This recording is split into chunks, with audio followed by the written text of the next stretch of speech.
Hello, hello! Welcome to Simulacra Studios presents Dungeons & Dragons Acquisitions Incorporated.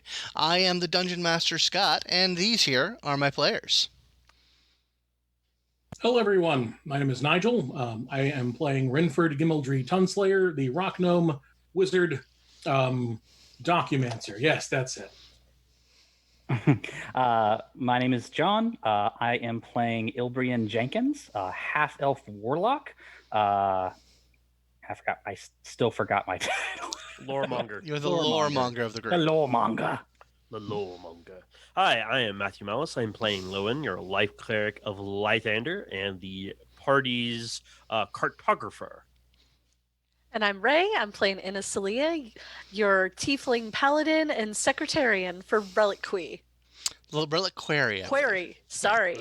All right. So when last we left our heroes, they were in a dungeon under Neverwinter, where they had just extracted a criminal orc who had dipped on a murder charge and left the changeling, who they were. Oh, sorry, the doppelganger, not a changeling, a doppelganger, whom the party has been looking for.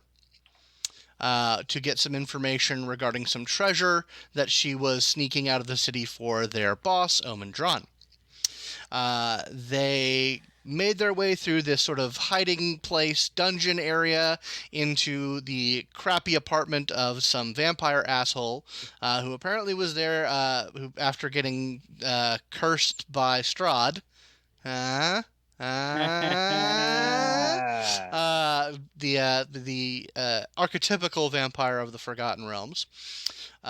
They made some dealings and negotiations were made, and eventually the arrangement was that if he was able to drain Lowin, a priest of the light, dry, not killing him or turning him into a vampire, but just taking as much of his blood as he could without killing him, then he would allow them to leave along with their quarry, Malbec the Orc.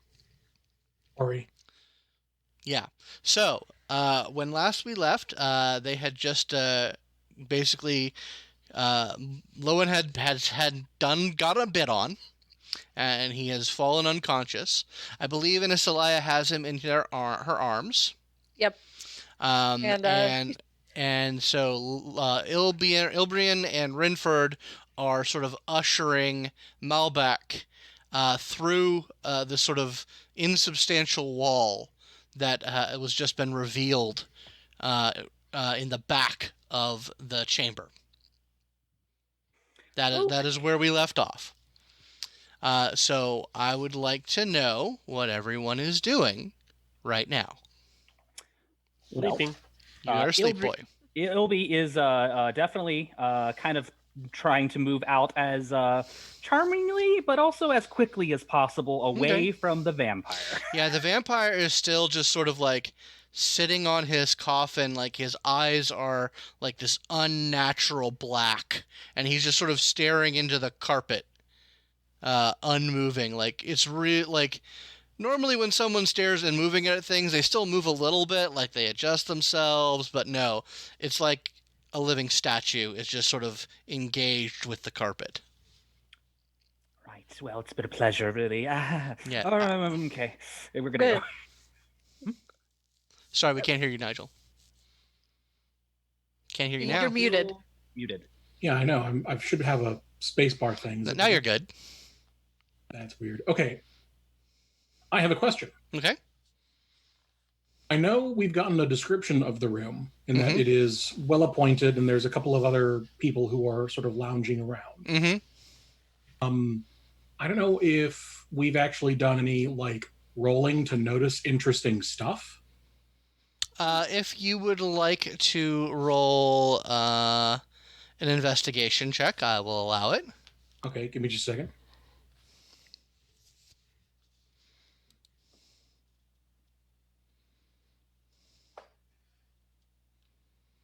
You were muted again. Dirty 20.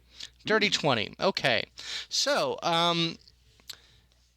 while there's certainly, like, upscale, nice furnishing. Like there are like some rugs, some cushions, like a nice sort of wine cabinet, and like another cabinet that has like dishes and like some food storage as well.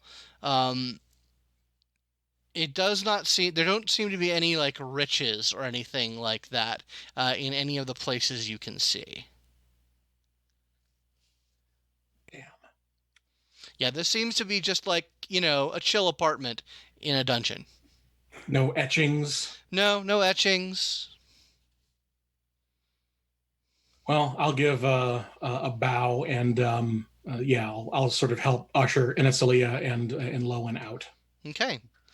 I'm sticking with the orc. Okay. I'm being charming, but I'm definitely keeping an eye on him to make sure he doesn't. Yeah. The orc is still kind of in this sort of dazed state, as far as you can tell, and he will respond to gentle pressure on his back. Mm-hmm. Yeah, I just want to try and do lay on hands to Lowin. Okay. To Lowin, give it while he's in my hands. Just kind of give him a little bit back. Make me a medicine check. Well, first of all, Okay. yeah. All right. Well, nope. Just give him the good old Jehovah hug. 5. I'm terrible at this, guys. Yeah, Victor is the one who's asleep. Yeah. You sort of push some. How many hit points do you try and heal?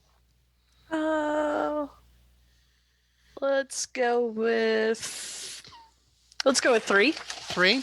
Yeah, you push some of that healing energy into him, and it feels off, and you can't really tell why, and he doesn't wake up. And you just kind of see her, she's a little perplexed, and just like keeps trying to push down on his sternum. Yeah, I mean, he's breathing, and like you can feel his heart. His heartbeat is very weak, and his breath is very shallow. But he is not responding to that healing. Inisalia. We need to get him to a good doctor. Because he is our good doctor. As you guys... I will heel turn, and I will head back to the vampire. Yeah, he is just sort of still... Rynford, I'm going to kind of grab him before he goes back. Rynford, where are you going? We had a deal. We had a contract. He's alive, but he needs some... I tried to heal him, and it didn't...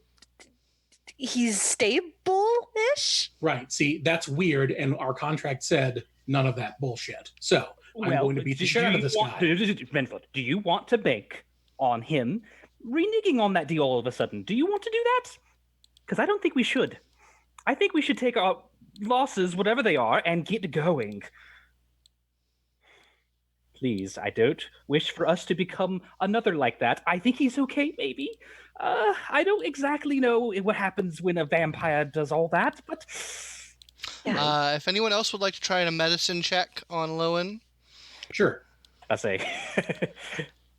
I have a -1, y'all. Don't make me do it. Natural 20 for a total of 21. Woo! So, yeah, you were able to sort of like, you feel his vitals. You feel, he's definitely alive. He's, his heart is beating.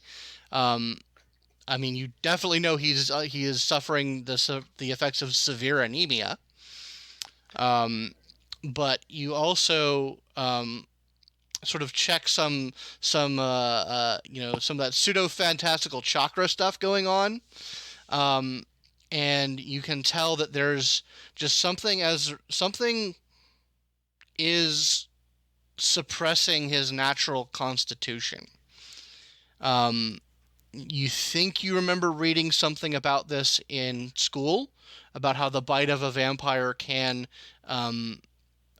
sort of suppress someone's natural vitality.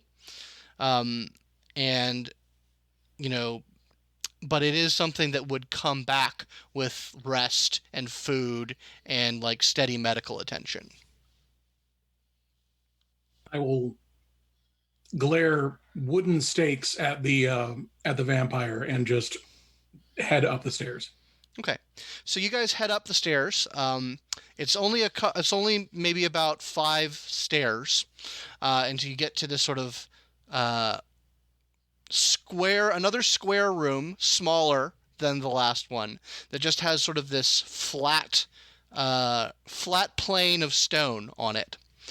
And as soon as you all get onto that plane of stone, after maybe about a beat, there's sort of this shimmer around your feet, and this floor of force begins to rise lifting you up towards the whatever the ceiling. It looks like there's a pretty decently long shaft heading up to the city. Okay, so it's not going to crush us to death. That's good. This is new. Okay. Well, we need to go to a doctor, probably actually a cleric, as soon as we get out of here. The company probably has clerics, right? I'll relay my findings to the rest of the party. Okay.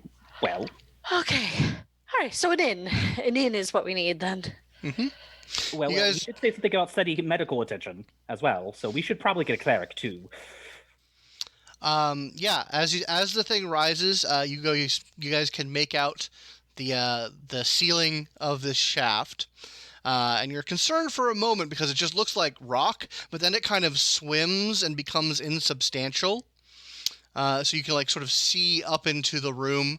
It looks like a very poorly lit room that is above you, but the barrier between you and it sort of swims and become insubstantial. What is everyone's passive perception like? 9. 11. 10. Okay. Let me do a thing real quick. Sure. Do as much of those things as you want, because we don't notice them. That's true. Got this. Oh, wait. Okay. Yeah, so you guys rise up, and you find yourself in what looks like a pretty crowded, dusty old warehouse. Where, it looks like you're just in sort of the corner of this place.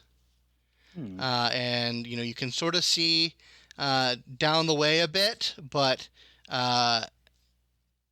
there's not a lot of there's you can see there's maybe some torches somewhere in this facility, but it's pretty dark and pretty hard to see beyond line of sight. Are you near a wall? Yeah, I mean, if you look on Roll20. Oh, we were moved? Okay. Yeah, Yep. you'll see what you can see.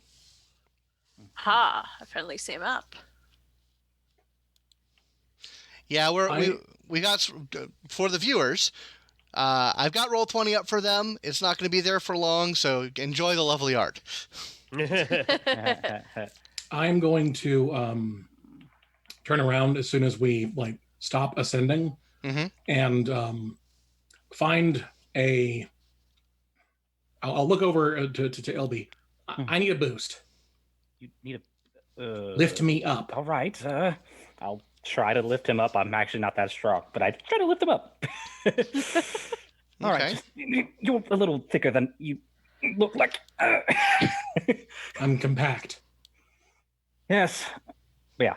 What do we need to boost onto one of those barrels? Is that what it is? I want to be lifted up against the wall so I can make a mark to designate where we came out of the elevator. Gotcha. Gotcha. So and while I'm up there, yes, I'll try to clamber up to the top of a stack of crap and look around and see what I can see. Cool. Well, I will then move myself over there where you are, and just someone you can just move him on top of the barrel. So it looks like there might be. All right. So I guess we're going to look around. Do I see any footprints in the ground? On the ground, maybe? Give me an investigation check. I'll do that. All right. 12. You do see some footprints sort of leading up to this area, coming down from the sort of the direction that's down this a hallway here. Mm-hmm. It's just stacks of crates and pallets. It doesn't look like there's actually walls here, but it's more just stuff. It's just food supplies. It's still good. Not expired. I mean, you'd have to start opening crates and barrels. There doesn't seem to be everything seems to be packed away. Well, I think that we should go south, or I wouldn't know it's south, but I think we should go this way, based on the foot traffic. Sure. I guess I'll take the front because you're carrying our dear little friend, and well, okay. Can I see anything from my vantage point higher up? Let me see. Yeah, you are able to sort of see more like a dragon. No. No, Don't you do that. the tiny little large dragon. I don't even want to deal with Tiny whelplings. large dragon. Yeah, they're really good hiders. No whelps. I would like everyone to roll me perception, please. Just straight up perception check. All right. Okay. See how that goes. No. I see the back of my eyelids. You do. 4. You're so good at that. Mm-hmm. 19. There we go. Much better. 16. 16? Okay. I got 4. So, Inisalia, you notice, as you're kind of milling around and sort of clutching Lowin, you see that Malbec, there's just sort of a shift in his body movement. Rynford, you from your vantage point, you see his arm slowly move behind his back. I will. I'm standing up on the barrel. Can he see me? He does not appear to be looking at you right now. He seems to be just sort of staring straight ahead, as though he were, in a dazed state. But you just sort of see that slow movement of his arm going to some hidden fold of his robe, of his clothing. I will brandish my wand, pointing it straight at him, and in a very loud and conspicuous voice, no. We're not going to do anything like that today, are we? Give me an intimidation check, please. I can do that. Certainly try. He can do anything he wants to do. Got a +0. Yeah, you do. Never stopped anyone. I'd like to use my inspiration. Okay. I want this to go off. That's a 9. Okay. The arm stops moving. But he still just sort of stays where he is. You're not entirely sure that wasn't just some instinctual move on his part, because he's staying still in a very sort of dazed movement. Inisalia is just kind of lean over to him and be like, is this familiar at all? Have you been here before? This part? Oh, jeez, holy shit. He says, no.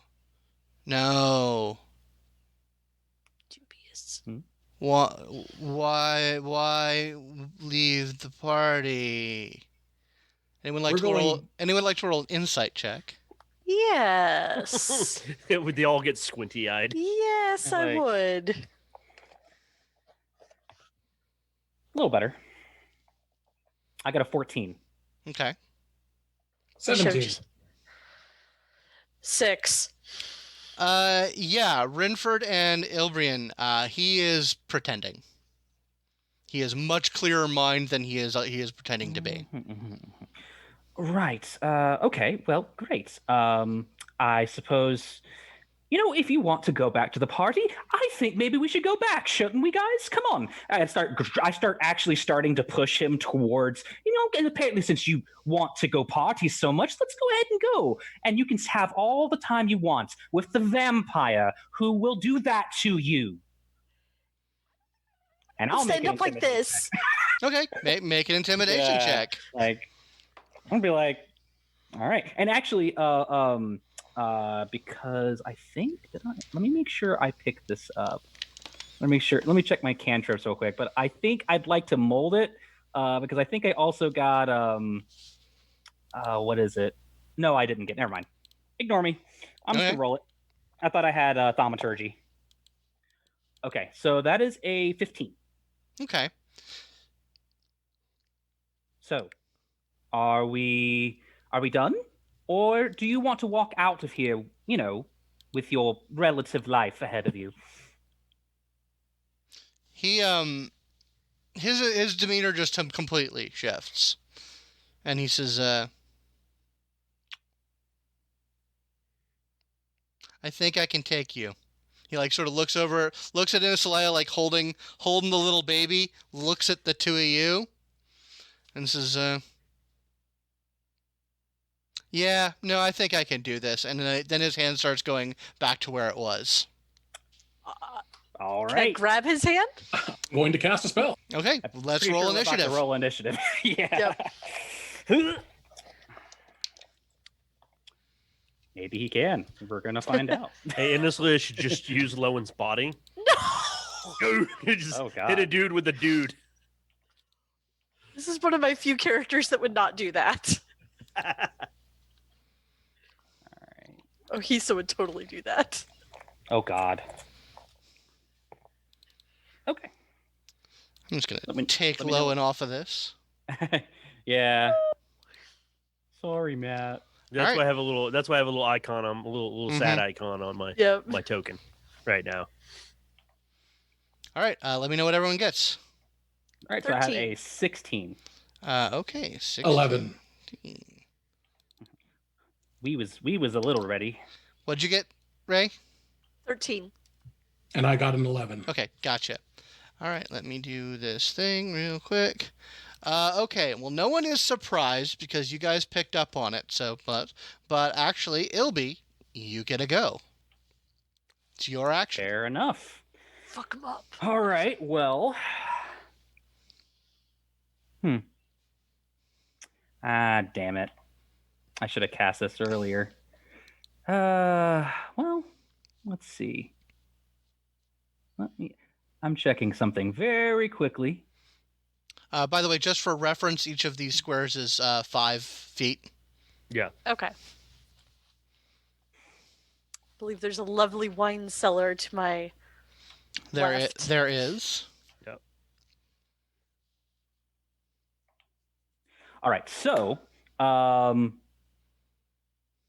I just look at him, and I just very calmly, you see Ilby suddenly get a firm amount of like he goes from a level of I'm frustrated and really scared of what I just went through to a sudden very calm and collectedness. And then as he stares at him, he goes, all right, so I'm going to try this as calmly as I can. You're going to walk out of here with us, and you're going to go directly to the authorities with us peacefully, and you're not going to run. I'm going to cast Suggestion on him. Okie dokie. DC 13 Wisdom save.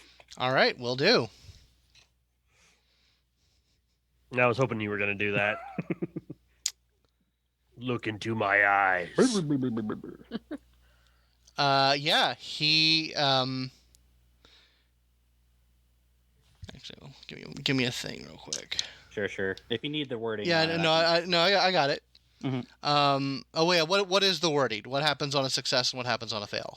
He pursues the course of action you describe to the best of its abilities. The suggested course of action can continue for the entire duration. If the suggested action would be completed in a shorter amount of time, which by the way, duration is up to 8 hours, and it is concentration based. All right. If it's completed in a short amount of time, the spell ends when the subject finishes what it was asked to do, which in a general sense was walk out of here to the authorities with us peacefully. Okay. And not to run. All right. He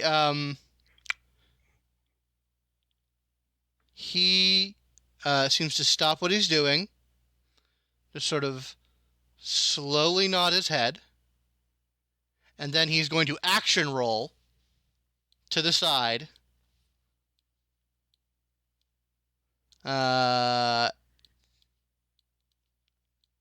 And duck into some of these crates here. All right. And that is his action for now. Hold on, let me see if I can... if anyone would like... Well, okay. Inisalia, what's your action? X my speed. It's probably the same as... Should be 30. Yep. So, I guess I need to ask, do I feel the spell took effect? No, you do not feel the spell. Like, you thought it did. Fair enough. Like, you kind of were reading his body language. He seems to be a pretty good, like, actor. But, like, when, in that last moment when you felt the weave going around it, that's when he bolted and ran. All right, then we do it the hard way. Okay. I've only got really one arm, so I'm going to fish out one of my last javelins because I really need to buy some more. Put me down. No. Nope. Not allowed. And I'm going to go ahead and throw my javelin. Ideally, I'm aiming for a leg. Okay. I am going to need you to make a perception roll before you do that. Okay. I assume he's currently hiding. He is right? he is hiding amongst some stuff. Okay. 10. 10 total? Yep. Yeah, you can't make him out in the dark. It's still kind of dark and murky, and there's like a bunch of crap in the way. In that case, I'll guess, can I just chase after him? You can chase after him, yeah. Go find the door. I looked at. Go find the door and just get in the way. There's got to be a limited amount of exits, right? 15, 20, 25, 30. That gets me there. Okay. Yeah, I guess I'll chill where I'm at, but technically I would have had a move action as well, but I'll chill where I'm at for the moment. Okay. Out of curiosity, what are the held action rules? All right. So when you hold your action, you have to define how you're holding your action. Okay. And then when the sort of the criteria is met, you use your reaction to do that action. Noted. Yep. So if you don't have reactions for whatever reason, you can't hold your action. Also, if you can make the trigger as specific or as broad as you want, but the idea is you would say the first person that comes around the corner, I will attack. Right. Okay, noted. That's happening. Cool. Kind of figured. Kind of expected. Okay. Making my roll. Doing rogue things. Yep. Well, we don't know if he's the only guy here. It's true. We don't know that. What is your AC? 18. 18. Okay. Yeah. You feel the swish of a dagger go like inches away from your throat. Mm. Found him! And Well, yeah, did you? I can't get a grip on him, yo. Yeah, he should be visible now. Yeah, he comes out from the stack and tries to I'm gonna yeah, no. Yeah, he basically tries to make a slash at your throat. Rynford. First, are we not in turn order? We are in turn order. I don't see anyone but the dude. Oh, you know what? Yeah, you have to do the tokens and say add turn. That's fine. Yeah. It's all right. I mean, I can see it all, so let's not worry about it too much. Sure. Okay. I'm going to be casting sleep. Okay. And I'm going to be casting it such that it only hits him. Okay. Because if he is visible now, I should be able to see him. Is that correct? Yes, you can see him now. Cool. So sleep is a 20-foot square. Oh, hey Matt, can you move Lowin over next to Inisalia? I got it. Yeah. Oh, yeah, he's still in the fucking. Yeah. I think that was 20 foot. Okay. So yeah, I do that, and reading over it now. It's just you roll the dice and tell me how much it is. Exactly. Yep. Godspeed. Good luck. I am going to cast this as a second level, second level spell. Okay. That's a third level. Oof, that'd be awesome. Which means I roll a total of 78. So. Yeah. Oof. Nice. It's a good chance. Yeah, pretty We're decent. gonna find out. 16 plus.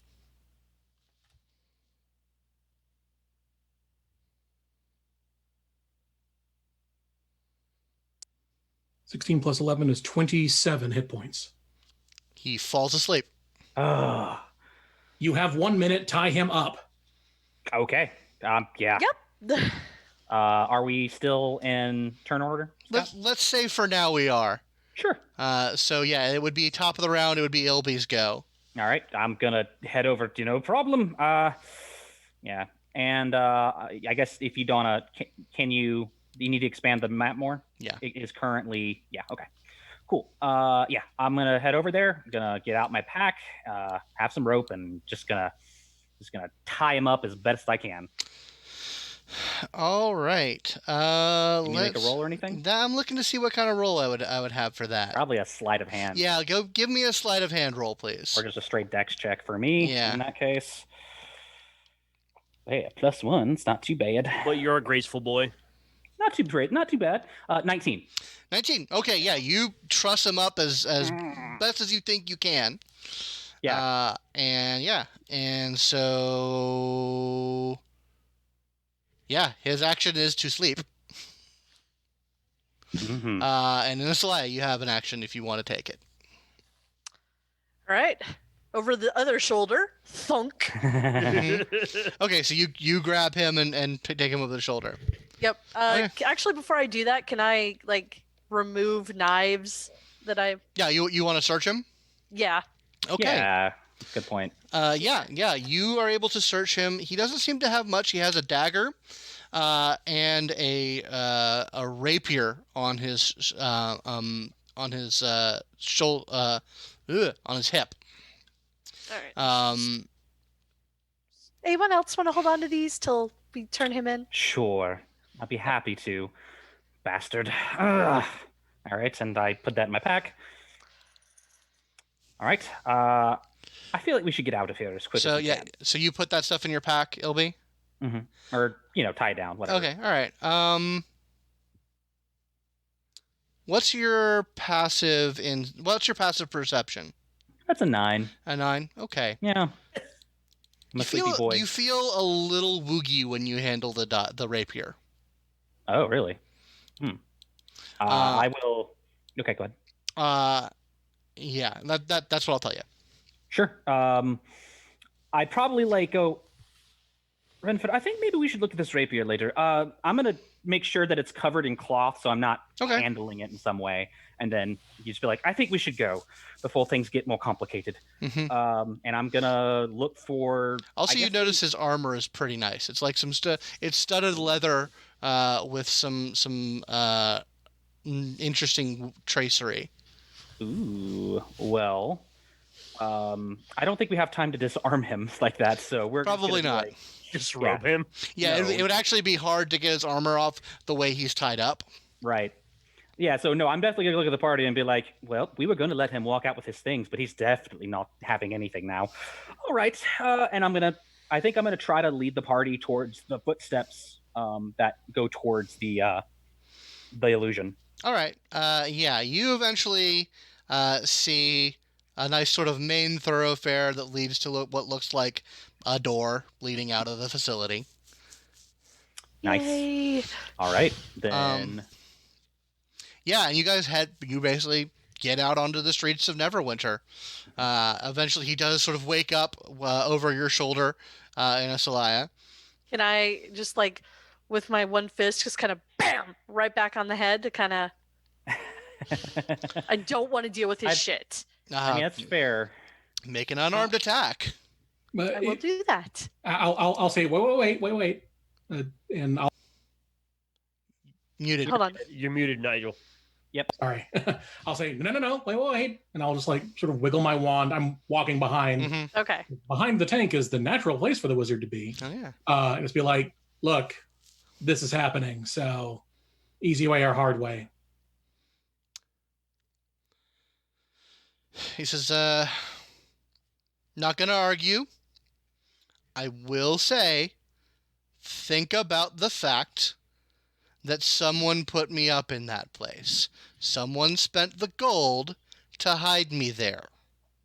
We have had, and I think I speak for all of us when I say this, just about enough of this whole cryptic, you don't know who you are dealing with bullshit. So, kindly shove it up your ass once we untie you at the guard station and fuck off.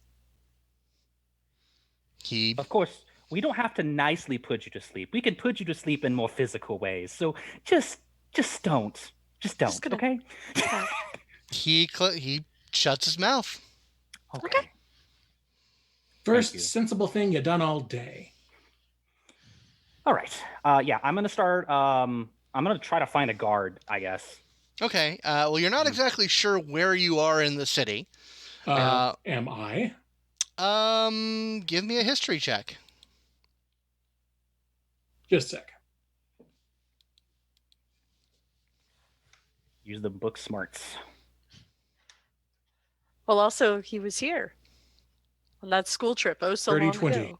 Dirty 20. Damn. You are most certainly in the dock ward. If definitely the slums of Neverwinter. The places where guards are less common, thieves and ne'er-do-wells are more common. You are definitely in the rough and tumble part of town. Do I know roughly where the nearest exit of the district would be? Yeah, it's probably about 5 blocks over, which there is a pretty prominent guard post there, but that's 5 blocks of the mean streets of Neverwinter. All right. Off the top of my head, do I know of any sort of, for lack of a better term, refuge, like an inn where I can pay money to not get stabbed all the way? You got a dirty 20. I mean, you know places that will take coin and hide people, or give them sort of safe refuge, but you also know that there's also the clause of if someone with enough pull and more gold, that can be overridden. Yeah, honor amongst thieves. Yeah. All right, we go in this direction 5 blocks and we get out. Otherwise, I don't know what happens. Okay. You don't know what happens, as in we need like some sort of like game face, aggressive stance, don't fuck with us kind of walk? Oh yeah, no, we totally squad walk the whole way out. Okay, just checking. All right. Or I have an idea. It's probably a terrible idea, but I still want you to think about it. What if one of us creates a distraction for the others? That is a terrible idea, and no. Why? No, why would we create a distraction? That's Because if we do that, then all of the people that probably want to jump us will be distracted. It's okay. This entire ward is not full to the brim, but it is well populated with people who are used to doing these sorts of fleecing operations. They would probably see through that. That's fine. I say game face. And all right, game face. I'm most likely to be the one jumped since I have the 2 bodies. All right. So, am I hearing that you guys are basically going the walking strong and hard method? Yep. We Yes. treat it like we're inside the city. We're holding a baby, a green baby, And I have an orc on my shoulder. Fucking orc. You are. All I'm right. not trapped in here with you. You're trapped in here with me. Is anyone proficient in intimidation? No. No. Wait. Actually, let me check that. Let me triple. But I have that. a +3 because it's charisma. I Noted. also have a +3, but I am not proficient. I'm not. Okay. Proficient. All right. Well then, low in on that proficiency. case, We just do our best attempt. So yeah, are you? I will allow someone to make an intimidation roll and let that roll for the party. Are you guys Yeah. headed for the? So you're headed for the exit of the ward, right? Okay. All right. Someone please make an intimidation check for me, please. All right, give me a second. I want to check something real quick. Sure. All right, Scott, Mhm. if you're interested in working with me on this, Sure. I would like to use minor illusion. And Okay. oh, you know what? I do have thaumaturgy. Never mind. Then straight up, then what I'm gonna do is I'm gonna walk through the place, and I'm going to using thaumaturgy. I'm going to basically look like the ground is briefly shaking around me as I walk through as mean mug as possible. All right. I will definitely allow that to give advantage on your intimidation check. Yeah. Actually, you guys all see that, and it looks pretty freaking crazy. Your battle aura is just too strong. Oh. But yeah. All right. So I have a 20, a dirty 20. A dirty 20. Okay. Love Nice. dirty 20s around here, apparently. So you make it. That carries you about 3 blocks. In terms of just everyone getting the fuck out of your way. No one looking twice at this group as they just sort of power walk through the area. Everyone give me a perception check, please. All these perception checks. Natural 1. Oh boy. Ooh, natural 20.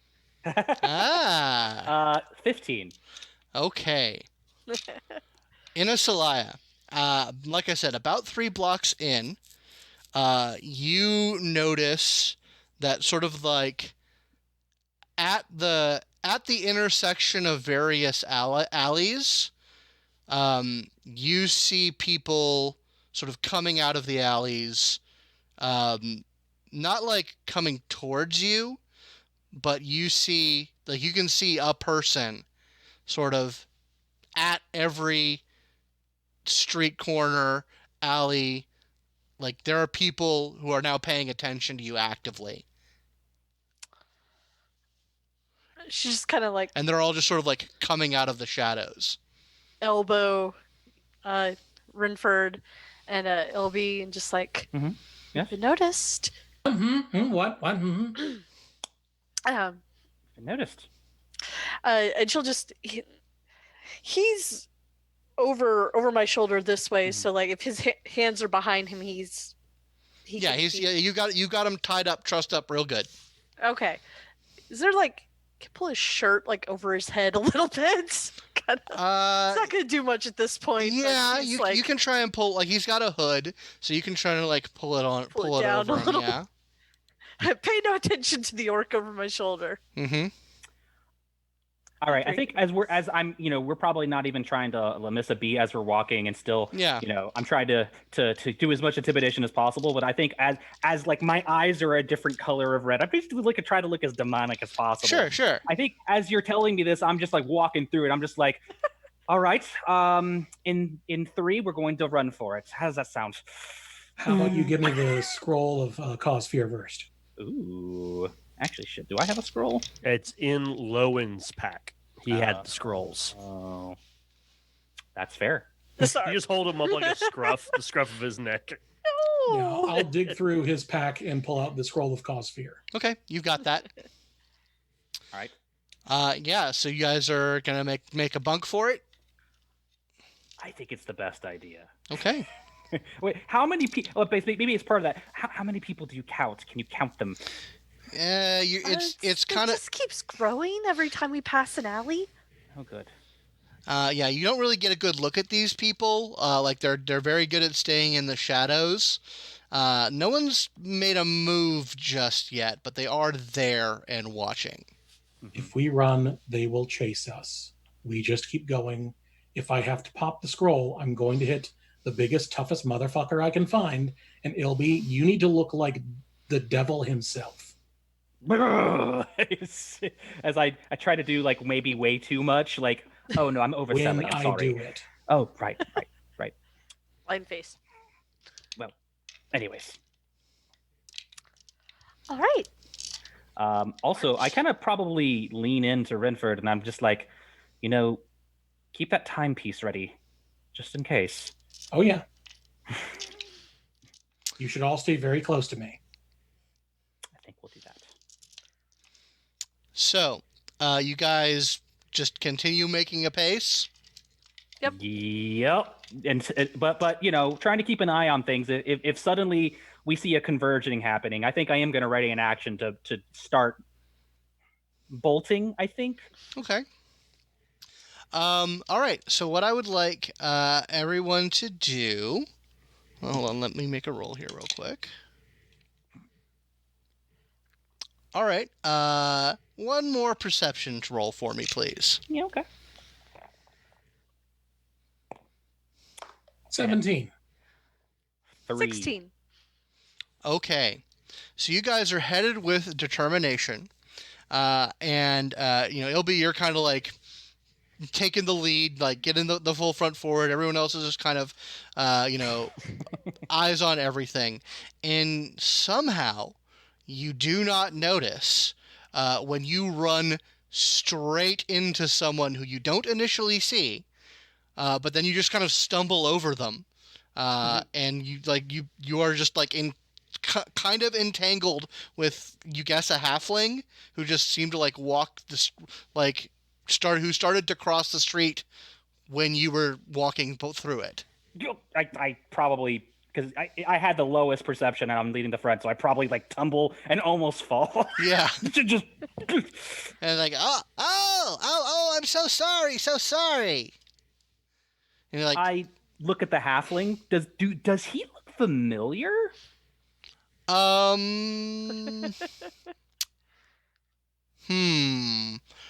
Give me. I got a +3 intelligence, man. My memory's pretty good. Actually, give me a history check. All right, cool. I think I'm actually trained in that shit. Is it any of us or just him? Anyone who wants to. Who wants an assist? Actually, Ray, you can get advantage on this roll. Oh, well, then I guess I'll do that. Yeah, that's good because I have a 9, so I guess I'm flustered. Okay. Ooh. And I already rolled, and I got an 8, so I don't want to retroactively assist someone. Yep. I got a 7. That's Even with advantage. That's okay. We don't notice it. Guys, together we rolled really well. Just add up the numbers. That's over a 20 if we add our scores together. Fair. Yeah, no, it doesn't work that way. All right. Yeah, no, you don't seem to recognize them. It's like, oh, so sorry. I seem to have disrupted a fine group of I see you have ruffians. Some... It's like eyes are glowing, and I'm just like, you should stay out of our way if you know it's good for you. Make an intimidation roll. All I see is Ilby going full New Yorker. I'm walking here. All right. I hate to be this guy. I'm going to give myself disadvantage because I just tripped over somebody. Okay, fair enough. I just tripped over somebody. I'm going to accept that. Okay, so that's a 12. 12. He kind of takes a few steps back, like, oh my, well, yes, obviously, right. yes, obviously. So sorry. Damn right you are. All right, so I look at you and I'm just like staring him down as I'm waiting for the other. We're still walking. I'm like tugging you along. Yeah. It's like, yeah, and I kind of give him like a that's right, as he's just like we're just walking by. Okay. Kind of following him with my eyes, and then like All right. And then, like, as you pass the by, it's like you just hear sort of like a cold tinge come from his voice. Do me the courtesy. Come back here. I stop at least. And I go, don't make this complicated. Because honestly, we've had a bad day. I just need to see who you got there. Somebody that you can talk to when we get to our destination. You can follow us if you'd like.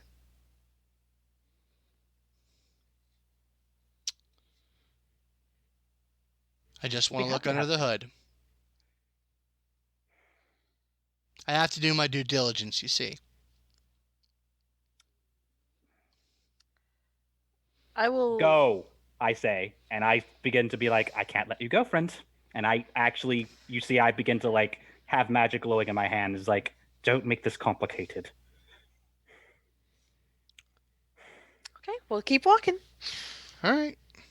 And I'm gonna be like, I'm gonna ready an action to I'm gonna cast Mind Sliver on him if he begins to approach. Basically, He don't make this complicated, and I look serious. I'm going to make a very quick roll from him, just to see. And he says, "All right, but only because I think you work with my grandmother." I don't. He's gonna try not to betray that, but John's definitely like, what the fuck? He says, You can "I'll think what have you to want. write her a letter." You can think what you want. We'll look forward to it, and I'll wait for him to begin walking away, and then I'll try to catch up to the others if I can. He doesn't walk away, but he doesn't move. He doesn't approach. He doesn't follow you. Okay, then, assuming I've bought enough time, like maybe they're kind of like going over like the sight range, then I'll begin to start walking faster to catch up. Okay. Yeah. You guys are able to make it to the guard station at the entrance to the dock ward. And presumably you make a ruckus to get some guards. Yes. Yeah, I think as soon as we get to that point, like I catch up and I'll be like, can we call for the guards now, please? Guards! Well, either of y'all are going to have to do the convincing to get them to, like, understand what the hell is going on. So, So yeah, you get to the guard station. What do you say to them when you get there? We have a murderer in our possession. A murderer who hurt our friend over here, who is responsible for paying for our friend. Please help us. All right. They take possession of him. Mm-hmm. And as well, do you know of a cleric? We need help for our friend here. He says, there are plenty of clerics in the temple ward. we can handle that, Ilby.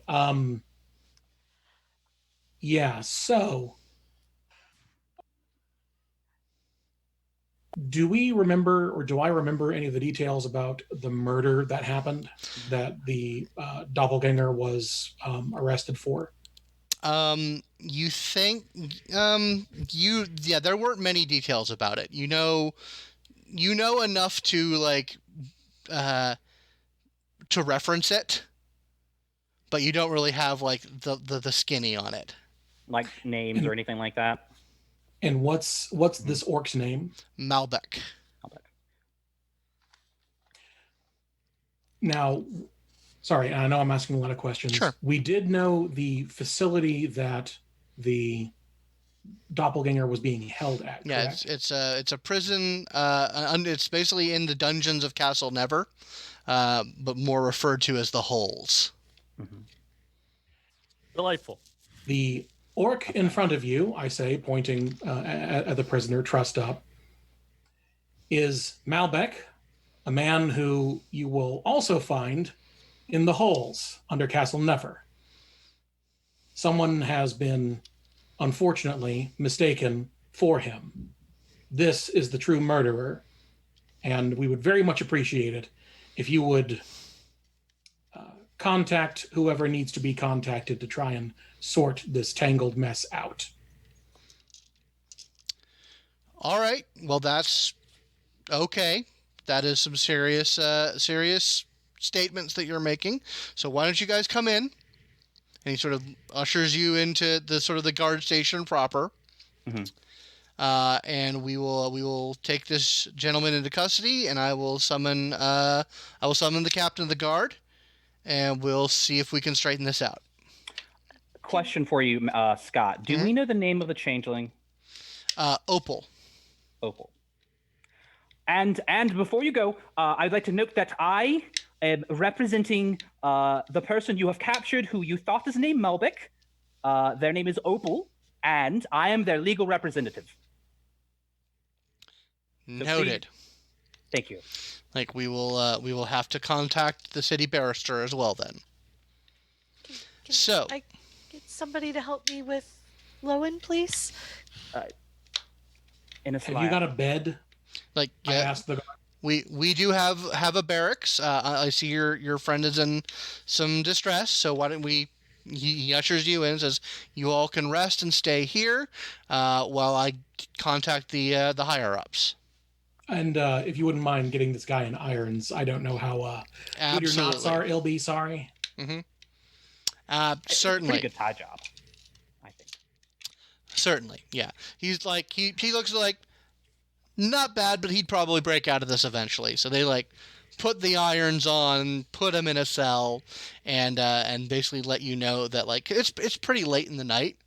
And he says we probably won't be able to get anyone to really move this along until morning.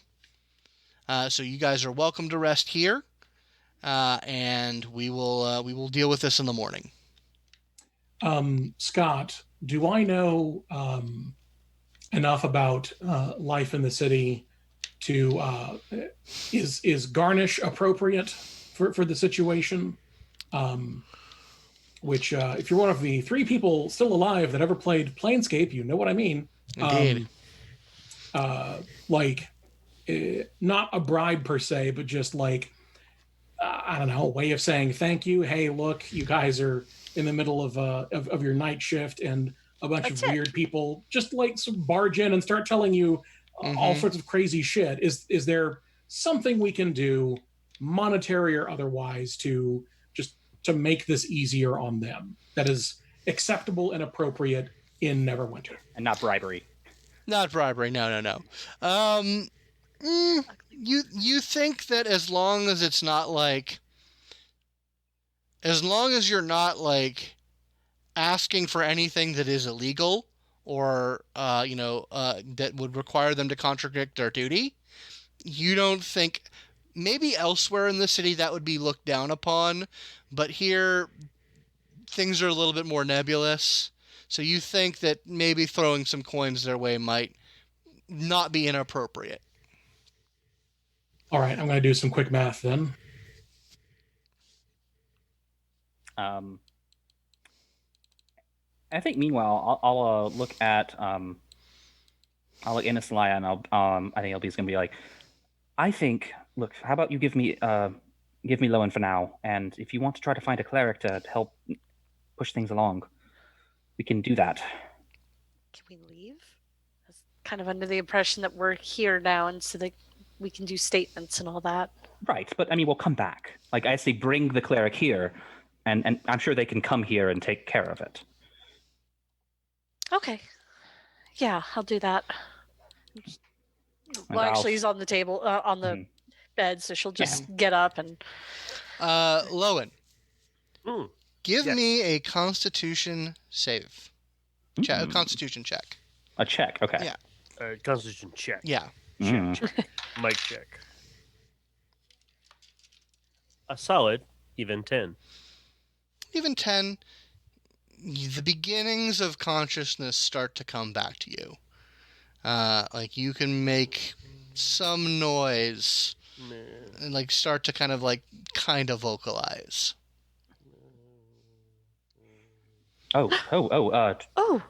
Lowin. Hey, you hanging in there, little guy? Okay, it's fine. You're very thirsty and very hungry. Like you feel like it's not so much hunger as it is like low blood sugar, for lack of a better term. Yeah. I know exactly what that feels like. Low blood. Yeah. Low sugar. Low blood. I mean, the sugar part's there too. Yeah. Water. Okay. Yes. I'll dig a little bit of ration out. One of the more proteiny parts of it, and kind of feed it over to him. Munch. And it's like, can you swish it down with what? Yeah. Yeah. Here, and bring out her water pack and water skin. So we'll fast forward a little bit.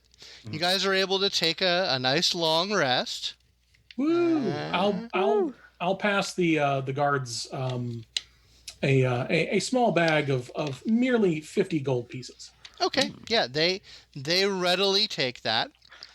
As you're kind of negotiating that, and doing that, you're doing that away from like where your friends are in the barracks. You kind of have to go find some guards because they're giving you their space when you're in this little barracks area. But yeah, you're doing that. You kind of give me a persuasion check just to see how that goes over.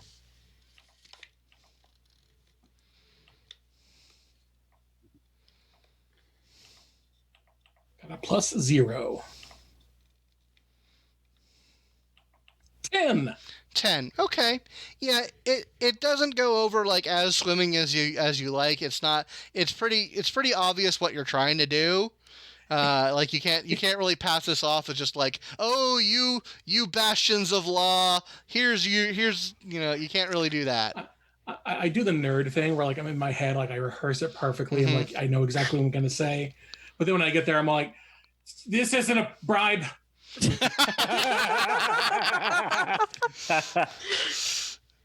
They take it, and as you're doing that, the door to the guard station opens, and that halfling that encountered you in the road comes in, and he just sort of walks up to the guard station, like to another guard, just like starts to have a conversation with them. Does it look like a conversation, or does it look like a superior talking to an inferior, or I guess a lower level person? To Rynford. Mm-hmm. I'll let Rynford make an insight check. That's fair. I wasn't sure if we were all there or not. No, you guys are tending to Lowin.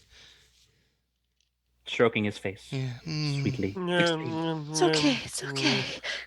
Rustling in his ears. Give him a little bit of kiss. Listen, Who's your favorite little green? Yeah, instead of being a jade green, he's a little like sickly green, like a yellow green. White. Yeah. You're a lot more pastel. I got a 16. It looks cordial and businesslike. The conversation.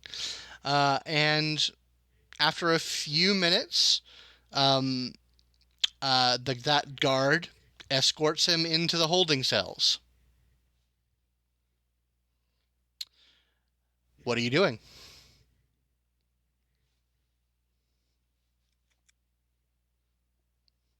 Have we had our long rest yet? Not yet. Oh, okay. I'll follow. Okay. Yeah, that's you aren't stopped from doing so. There are clearly guards all around. When you sort of follow them into that area of the station, you just see him and that guard standing in front of the cell that they have Malbuck in. And he's just sort of looking into the cell, giving him a once over. and he sort of looks up to the guard, kind of like, shakes his hand in the sort of way that a small little bag of coins could be passed between them, and then the two of them walk out. I continue to follow. Okay. Yeah, he walks out and just sort of has a last little few words with the guard, and you hear the guard say, "Good evening to you, Mr. Beestinger." And the halfling walks out. If you would like to make a history check again, Nigel.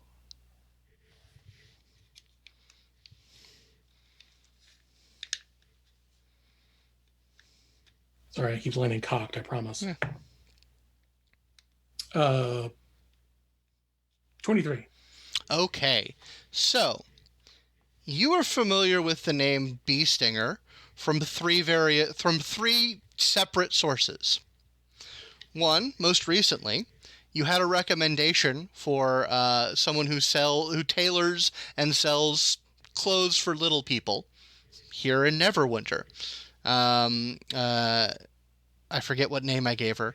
I could just roll in the chart that's here on the AcqInc book, which I will do. I love this little chart. Dulgjub Beestinger. Are you telling me it's a chart specifically for making Beestinger? There's a specific random Beestinger child table. That is awesome. Yeah, it's 3 entries. It's like first name, first syllable, first name, second syllable, and last name. And it's a D10 for everything. And it's just a bunch of syllables for the first 2 columns, and then just Beestinger all the way down. Nice.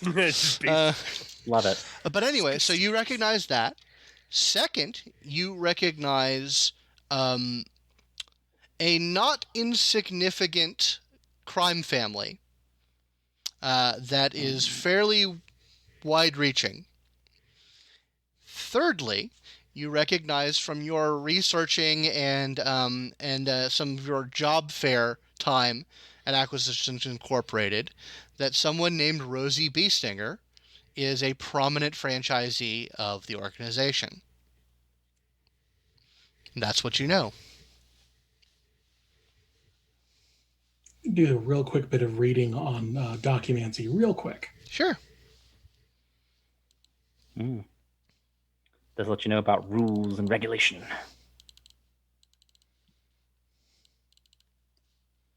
I see Ilby as like you're the courtroom lawyer, where Rynford is the your aide, like he's the research lawyer.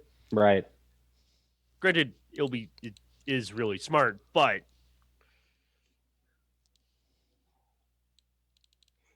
hey, it takes 2 to tango sometimes. Sure.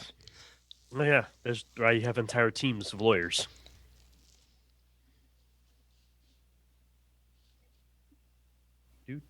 Yeah, back in the barracks, Lowin, you are starting to get a little bit more and more. Now that you have some food, now that you've got some water in you, the fog is starting to clear. You're still very tired and in a lot of discomfort, but you're able to sort of come to.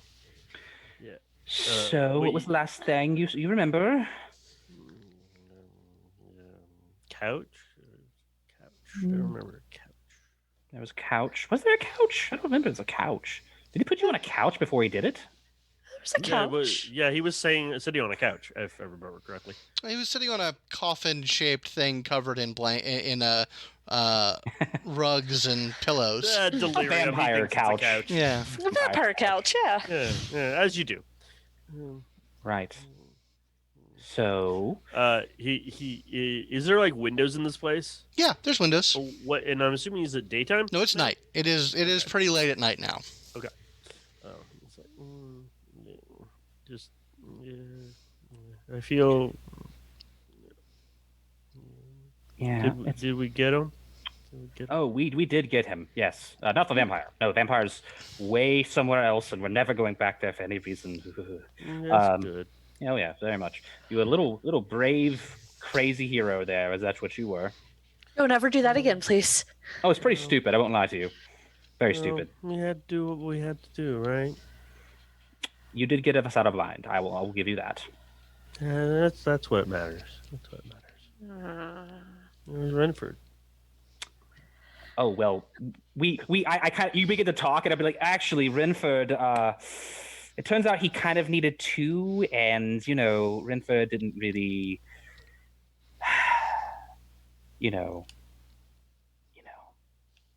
I'm joking. That was a really bad joke. Really, really off color. I don't even know why I made that joke. Read the room, Ilby. I was trying to liven things up. I don't know. I guess not everyone likes gallows humor, I guess. It's okay. Anyway, Rynford, have you figured out what you want to do? Yes. I will be hastily scrawling up a pair of documents. Okay. One is a situation report Okay. on like official AcqInc letterhead of like what has transpired, sort of the point at which we are at, and the recent what's the word? Project? Complication brought upon by the existence of a bee stinger within proximity. The other is going to be a contract to which that will describe essentially a having exchanged hands in the form of charitable donation to the Orphans and Widows of Upright Guardsmen Fund. Sure. In the name of Reliquary Documancer Rynford Gimaldree Tunslayer, there will in fact be a supposition of delivery vis-a-vis all reasonable requests made by Rynford or any other member of Reliquary, et cetera, such that I'm essentially going to have this guy have already retroactively, like, just him accepting the money is the thing that makes the contract happen. Got it. Okay. And it is going to look, like, I'm going to make it look scary. All right. Yeah. Lots of in perpetuity. I believe there is a role associated with Documancy. Yeah, let me see. You let me look up the stuff.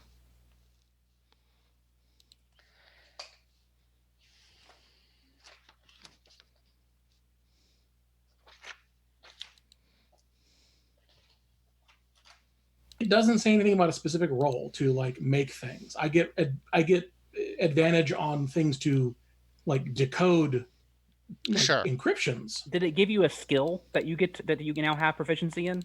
Oh yes, I might. Hang on. You could probably substitute it for that,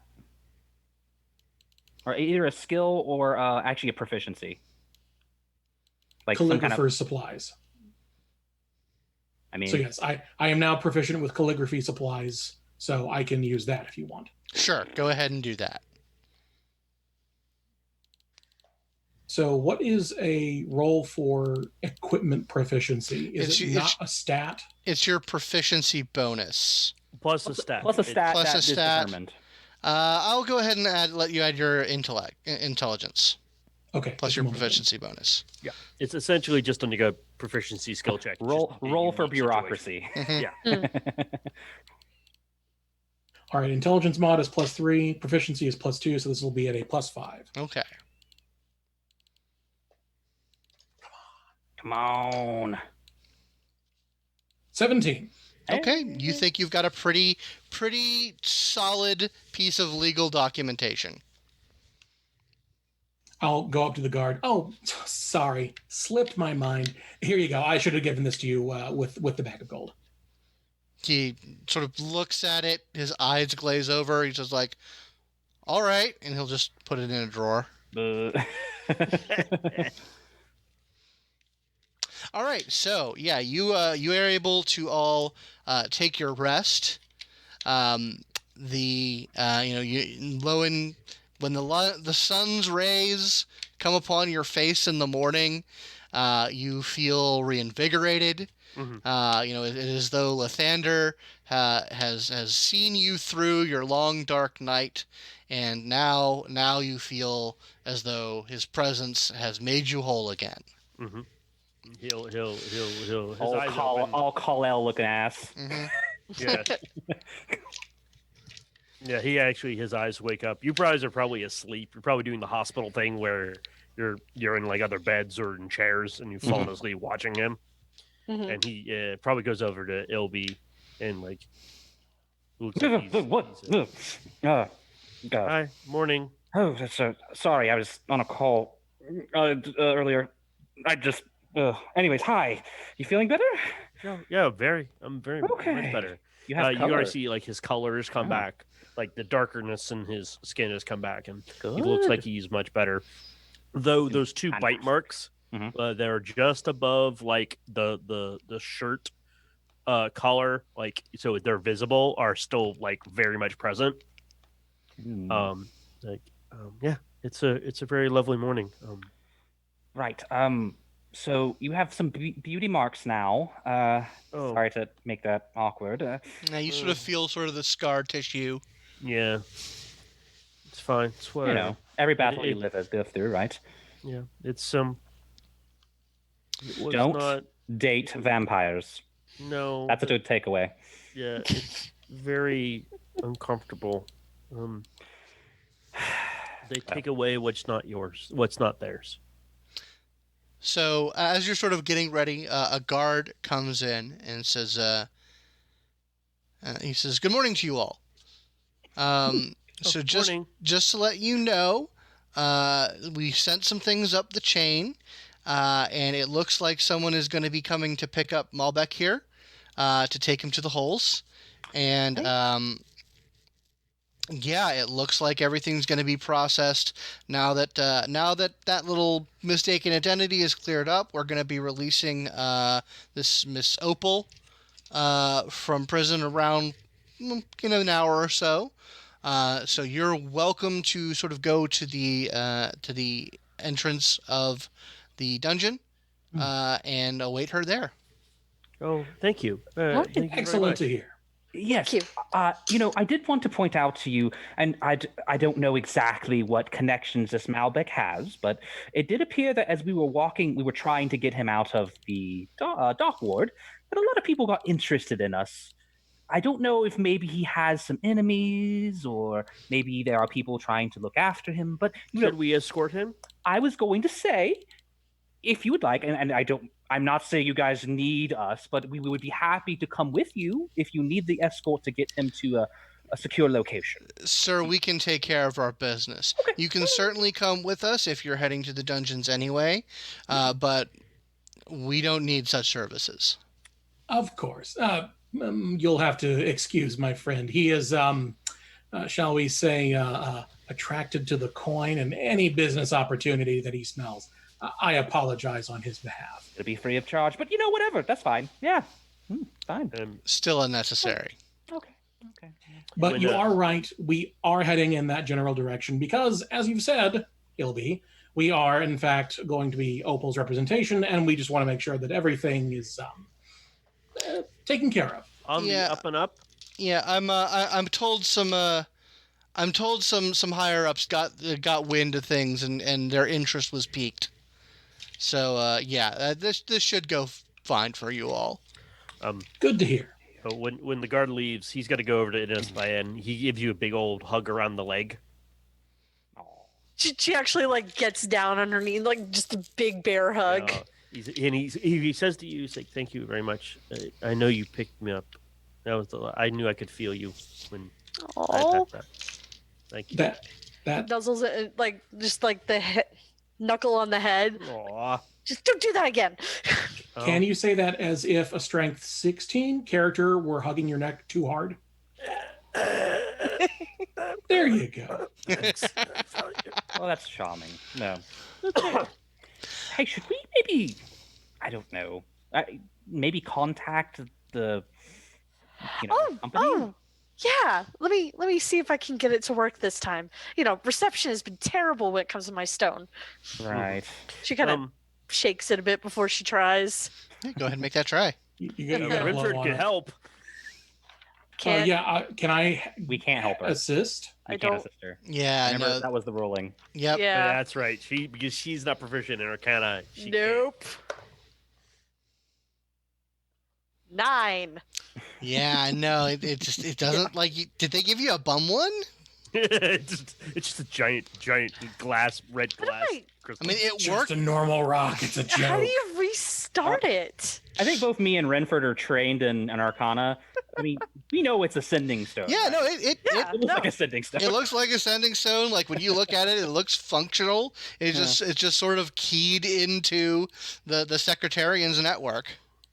You know, have you ever heard of gremlins? Like some people are gremlins, like the technology or magic doesn't work right for them. Maybe you're one of those people. We could do an exorcism. An exorcism. I know some gremlins. That is really problematic. So I didn't make up the term. Okay, it's just a thing I've heard about. So yeah, how about you just Okay. how about you just stop talking? Oh, okay. Well, represent a whole race, dude. Why don't you? it's fine. I'm sure the reception's just problematic bad in itself. this area too. If let's go meet Opal. We're gonna have a lot of questions for her, and I want to make sure she's safe. Technically, we don't. Oh, yeah. Technically, we only have to ask her one question. I know, but we did a lot of work for her, and we should see if she's okay. She was framed for something she didn't do. So to remind you all, Thank you. the note from Omen, which you guys still have in your Documancy ledger, says you can suss her out with the passphrase, "That's a big hen house," and she should reply with, "Only to a small fox." When you locate her, tell her it's safe to move the cargo along the Platinum Road, and that's it. Okay, but yeah, but I am feeling much better. Thank you all very much. I have faith that that vampire will be dealt with. Yeah, we'll just note. I mean, we know where to find him. That is true. It's a very nice name, by the way. Probably not a real name, but a nice name nonetheless. Yeah. All right. So yeah. So they have a small detail of guards that leads him along. Basically, gets him. It looks like he's been stripped of all his gear. Changed into sort of like a basic burlap kind of prisoner's outfit. Burlap. And they begin to sort of march him down the roads through kind of like a. It looks like they have sort of a system of sort of secure alleyways that are sort of blocked off and are only accessible to the guards, and they will certainly allow you to come with them, and it just sort of allows quick and easy passage through the city towards the center of the city where Castle Never is. And yeah, it takes maybe about 40 minutes of walking to get where you're going. And they sort of, the alleyway sort of opens up into sort of this open but secure courtyard where, you sort of see the towering edifice of Castle Never up on one side of it. And there's some sort of barred, heavy barred doors that lead into clearly the lower levels of the city. And when you get there, they frog march him into the facility. All right.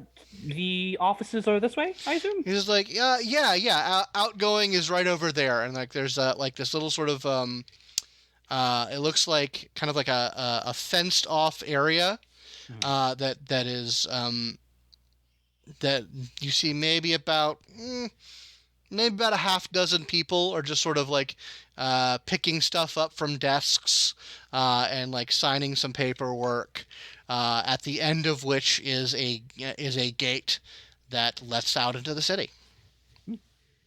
All right. I guess I'll head up to the desk and be like, We are looking for the release of Opal.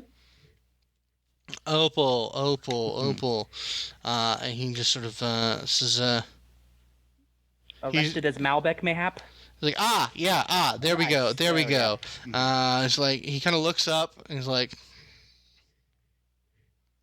he kind of scans the area, and is like...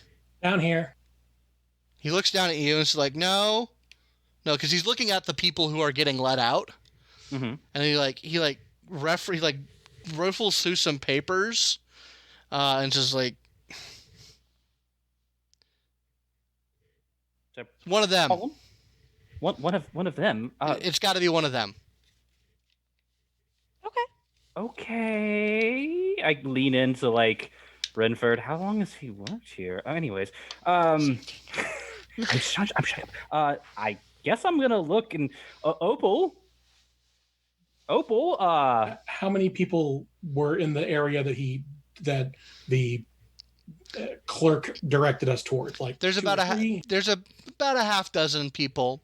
Some of them in various stages of out processing. Mm-hmm. You feel a tug below you, and he's like, "She's probably acting." Well, yeah, she is changeling. That makes sense. Right. Do we think we can? I have to look to Rynford, as he's the one who actually has the documents. Like, can we just say it? And no. Okay. Well, that's fair. Hey, Lowin. Yes. How about you politely you want me to do the ask... thing? Yeah, do the thing. Just ask if they are Opal and say that you are from Acquisitions Incorporated. Okay, I will go to each one individually, go in my head, and go, "Are you Opal?" I envision it as Aquaman style. Yeah, very much like. Okay. Yeah. You can go up to each of them. None of them respond. If you'd like to make an insight check. Sure. Or they haven't brought her out yet. We don't know. Or maybe she already escaped. We don't fucking know. One of those. Wow, this sucks. I'm going to use my insight. I'm going to use my... Inspiration? Inspiration. I mean, changelings are real good at this kind of stuff. Yeah, I got an 8 and a 7, so I got an 8. Yeah, no. Everyone just seems to, like, not understand what you're talking about. Okay. Nope. He's like, I don't know. Maybe she's not out here. Maybe they let her go already. I don't know. I think that I'm actually going to say, I'm just going to say, who's a real dick? Malbec. And I'm going to see if I can notice any of them either faintly reacting. Okay. Make an insight check. Yeah, sure. Actually, I was going to do something, Scott. I'm going to look over at the guard that we were talking to. Okay. I have a 2. In his head, he's going to hear, were you Opal? And he's just like, He just sort of looks around and is it obvious that it's coming from you, or is it just it's like... It just says telepathy. I'm not exactly sure. Out in the head.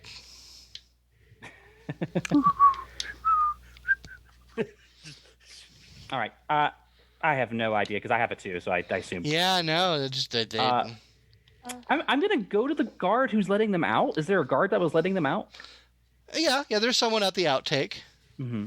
I'm gonna go to him and be like, okay, do you know any of the guards that let them out? I'm looking for my clients. There's so many people here. It's hard to tell them apart right now, and who knows if they they might have looked a little more raggedy than they usually did. Can you point out the one who was in Malbec cell? Does that sound familiar? It's like, yeah, sure, I could do that. I mean, they did the thing, oh, I'm a doppelganger, I'm not them, and then they change their face. So he just sort of scans the crowd and is like, son of a bitch. And like counts.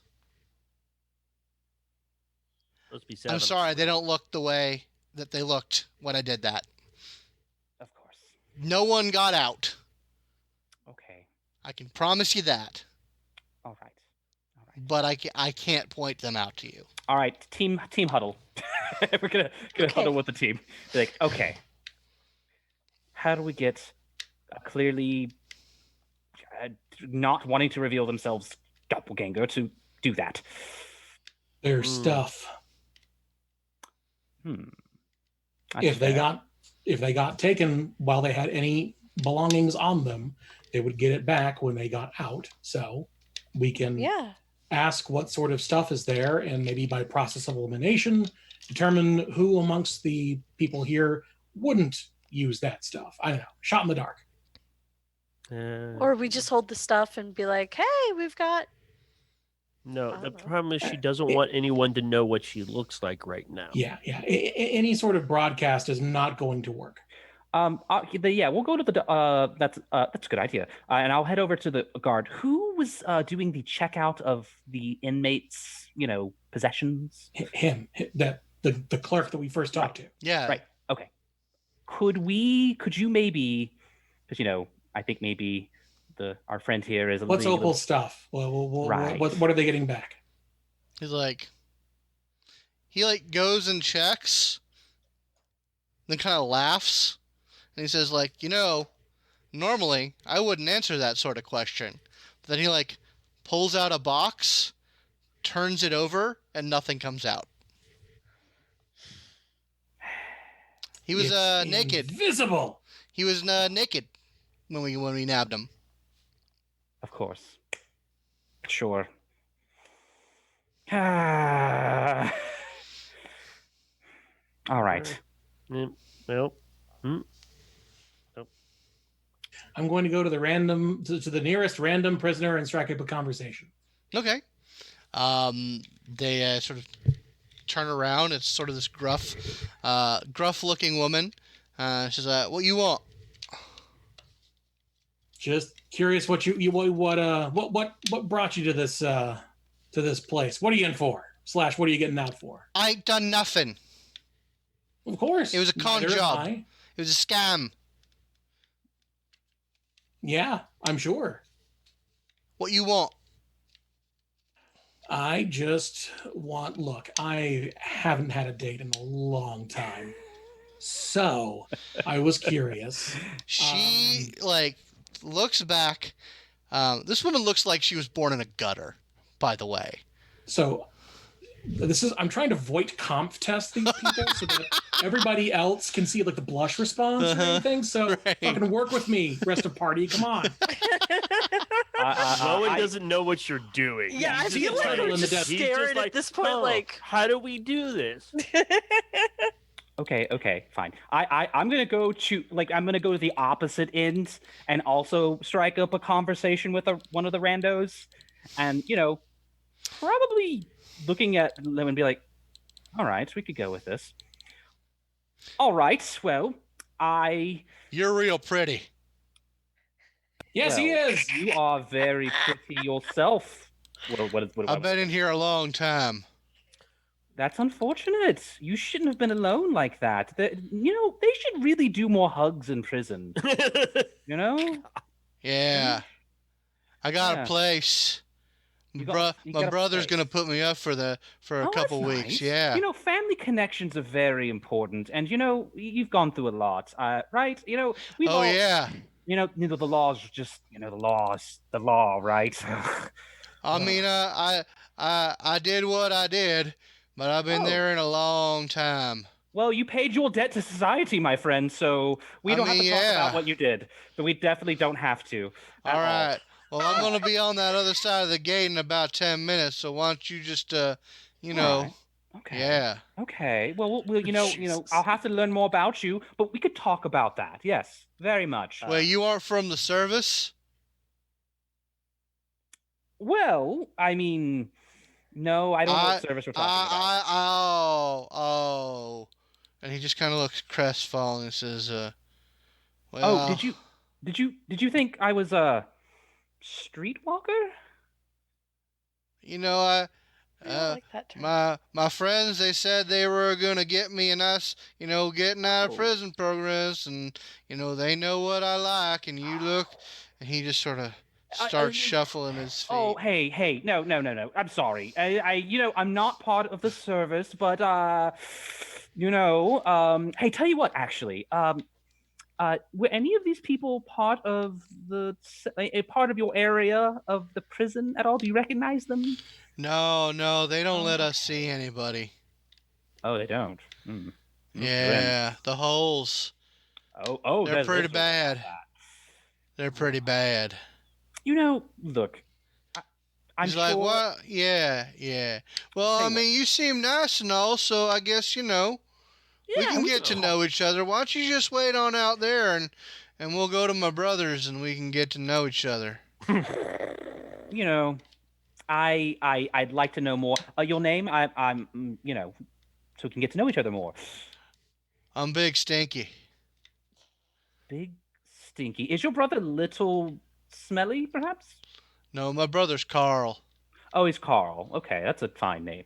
Very Big Stinky and Carl. Is Big Stinky what your parents named you, or is that more of like an earned title? It's what the boys at the docks call me. Oh, well. Do you like that name? Did you earn that name? Do you feel you've earned that name? He's like, I'll show you. No, I'm good. We should talk later. My associates are calling me. Apologies. Lowin, what are you up to? I'm actually gonna go to that guy, the processor, and it's like, when was that one Opal supposed to be released? This morning. They got Malback. We have the statement that she called herself Opal. Who can say? But yeah, we got the word, and she got quick. Her paperwork got quick released. Yeah, but they're supposed to be in there right now. Yeah. Well, how do you know which one? When are you going to release those people? He's all like, no, I mean, he sort of looks at it like, he's like, well, that going based on where they are in line. Like, he's like, that one, the one that Ilby's talking to, has got about 5 minutes. That one's got about 15. That one's got about 40. Which one of them do you not recognize? This is or is not on the paperwork? It's not on the it's not on the paperwork. And how do you know who's who? I got some basic descriptions. Okay, which one does not match the paperwork? Look, I'll be honest with you. We just got a kind of a big question mark when it comes to this one. Right, I know. But if you have paperwork for some that that are there, it's a process of elimination. He's like, look, son. He's like looking down at you. He's like, I'm happy to help you out, but you have to understand in my line of work in this process, there's only so much helping out we can do, because it would look real bad if something fucky were to happen here. Nothing bad will happen. We're just trying to find our friend. All right. It's at this point I'm going to let everyone just make an intelligence check. Please. Because this has been fun. Yeah, but I'm just like, Jesus Christ. I mean, I don't know. I think I was just going to start going I had a perfectly viable solution. All right. Okay. 5. I got a 30-20. At a 18. 9. You have a passphrase. Right. Yeah, that's why I was going to start asking about hen houses. You just haven't used it at all. Yeah, because, that's because we asked, hey, should we do it? And no, we should not say the passphrase out loud. We should say it in general. We should go up to each one. Y'all were like, let's just shout it out. But the whole point of me doing the conversations was to get it to the point where that happened. Yeah. But... And my telepathy's not complicated enough for me to say all of that in their head. Right. All right. Like, it can't one by one, we will approach these people and say out the passphrase. Okay. Eventually you get to this kind of ratty old man, and you say the passphrase to them, and with sort of an exasperated sound in their voice, you say, that's a big hen house, and he says, only to a small fox, and he just sort of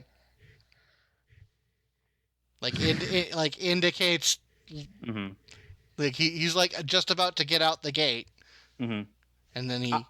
We'll all I'll follow. let Rynford follow out, and then we'll head out a little bit afterwards. Okay. So yeah, you head out. Big Stinky's waiting for you out there. You know what, Big Stinky? My apologies. I just got a work call. I reference over to Inisalia.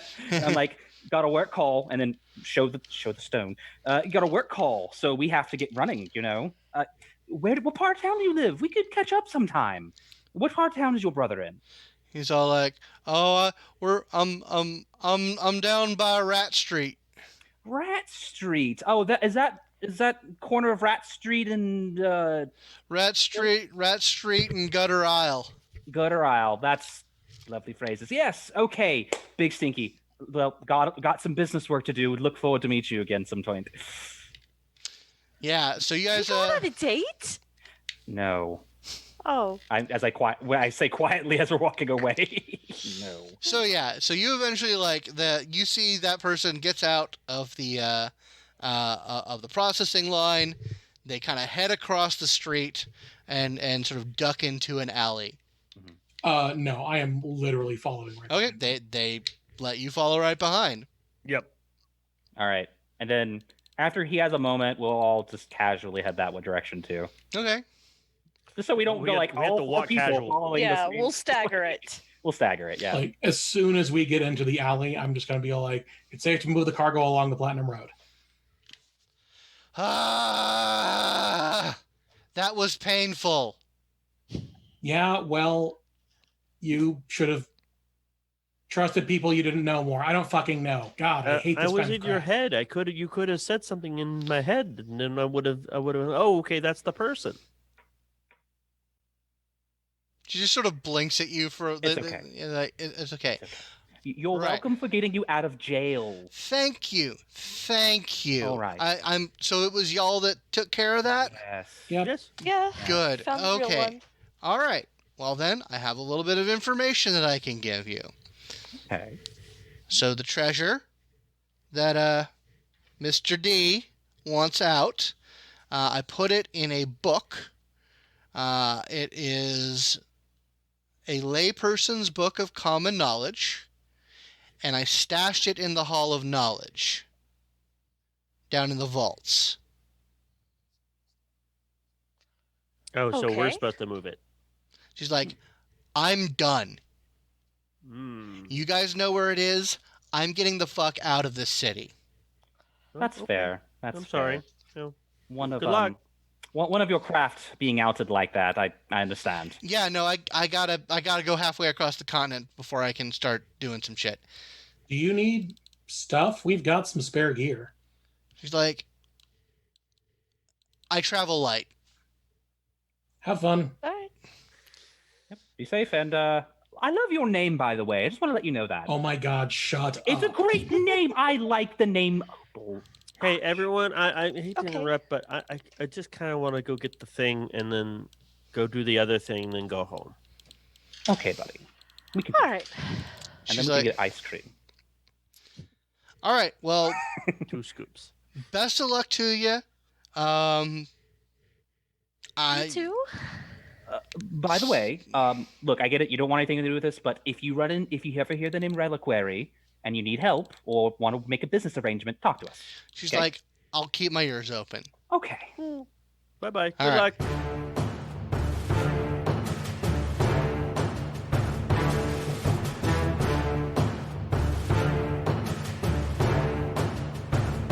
Hi. So when last we left our heroes, they had just arranged some bureaucratic wizardry and apprehended the true culprit for which their associate Opal was imprisoned for. And with a little bit of teeth pulling, we're able to identify them from a line of being released prisoners, complicated by the fact that, shape changer. Opal then informed them that the treasure that they were looking for on behalf of their boss, Omendron, was placed in a book and was hidden in the vault beneath the Hall of Knowledge, which I will just give a gimme to Rynford, is that that is the local temple to Ogma, god of knowledge, invention, and inspiration. So it's in the Temple District, and at least portions of which are openly accessible to the public. Ooh, I can go probably to the Temple of Light then there. I'm sure there's one in here. Does that include the vaults where this book is supposedly located? That does not include the vaults where this book is supposedly located. Cool. So, yeah, you know where it is. It's in the like I said, in the Temple District, which is aptly a district with a lot of temples and sort of high upscale establishments and a few noble estates, and is readily accessible by the main road into Neverwinter. All right, so I'm gonna. I guess maybe I don't know. Maybe we found a place to kind of just. Yeah, you guys can reconnoiter in a like a small coffee shop. Yeah. What is this? Hey, he picks it up. That is something that you are going to really want right now because you're really exhausted. I don't know if that's a good. Oh, look at it. Oh no, it's going to be fantastic. Hey, get me some actually. It's probably on the second cup. I just see the big ears just go up. Let's hurry up. They get like a little straighter. eyes like a cat dilate. Now you understand, Lowin. Yeah, I understand. What have you done? No. But so, what are we gonna do? We're gonna have to do a heist. Well, no. I reckon I can either write something up or I don't know, maybe duck out to one of the universities in town and see if I can get a writ to access the vault for research purposes.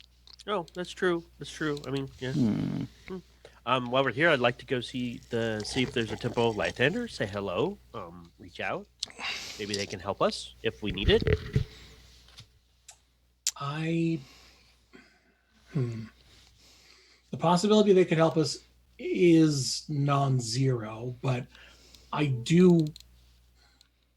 I don't think they'll be critical. I'm just going because I want to say hi. I think no, you should do that for sure. You know, do your whole priestly thing. But I think involving more holy men in this situation is probably not the best idea. I mean, I have faith in you, Rynford. I think you'll be able to figure it out legally to get what we need without much trouble. Actually, I appreciate that. More, I'm just concerned about time. I know we've already spent a fair amount of time away from our, holding. Yeah, it's true. Aren't we supposed to go to some lighthouse as well? Yeah, I'm wondering if we actually have time for that. So, anyway, we need to get the book. Yes. Right. Yes. Well, First. all right. So there's some ideas here. I think your university idea has some water for sure. So maybe a little known thing about me. My father had a jewelry business. I don't know. I don't think it extended up to here so much, but he did have a few contacts in the area, and maybe he might have a few contacts. I have to see, but I could see if maybe one of them's perhaps a dealer of books and other knowledge, and maybe they could also get access, or at the very least recommend someone who would get us access. What do you think? Sounds like a reasonable plan, which is weird for me to say that about something you've come up with. Hey, I have a past, and it applies to things sometimes. Yeah, you're both very smart. Now, you have good ideas. Full disclosure, my father is a failed businessman. So, there we go. Yeah, okay. But his contacts, there's a reason it didn't go so well, and his contacts are still in business. So maybe I could ask around. I mean, both sound like a good option. Like if one looks like it's going to pan out faster, we can then switch over and focus on that.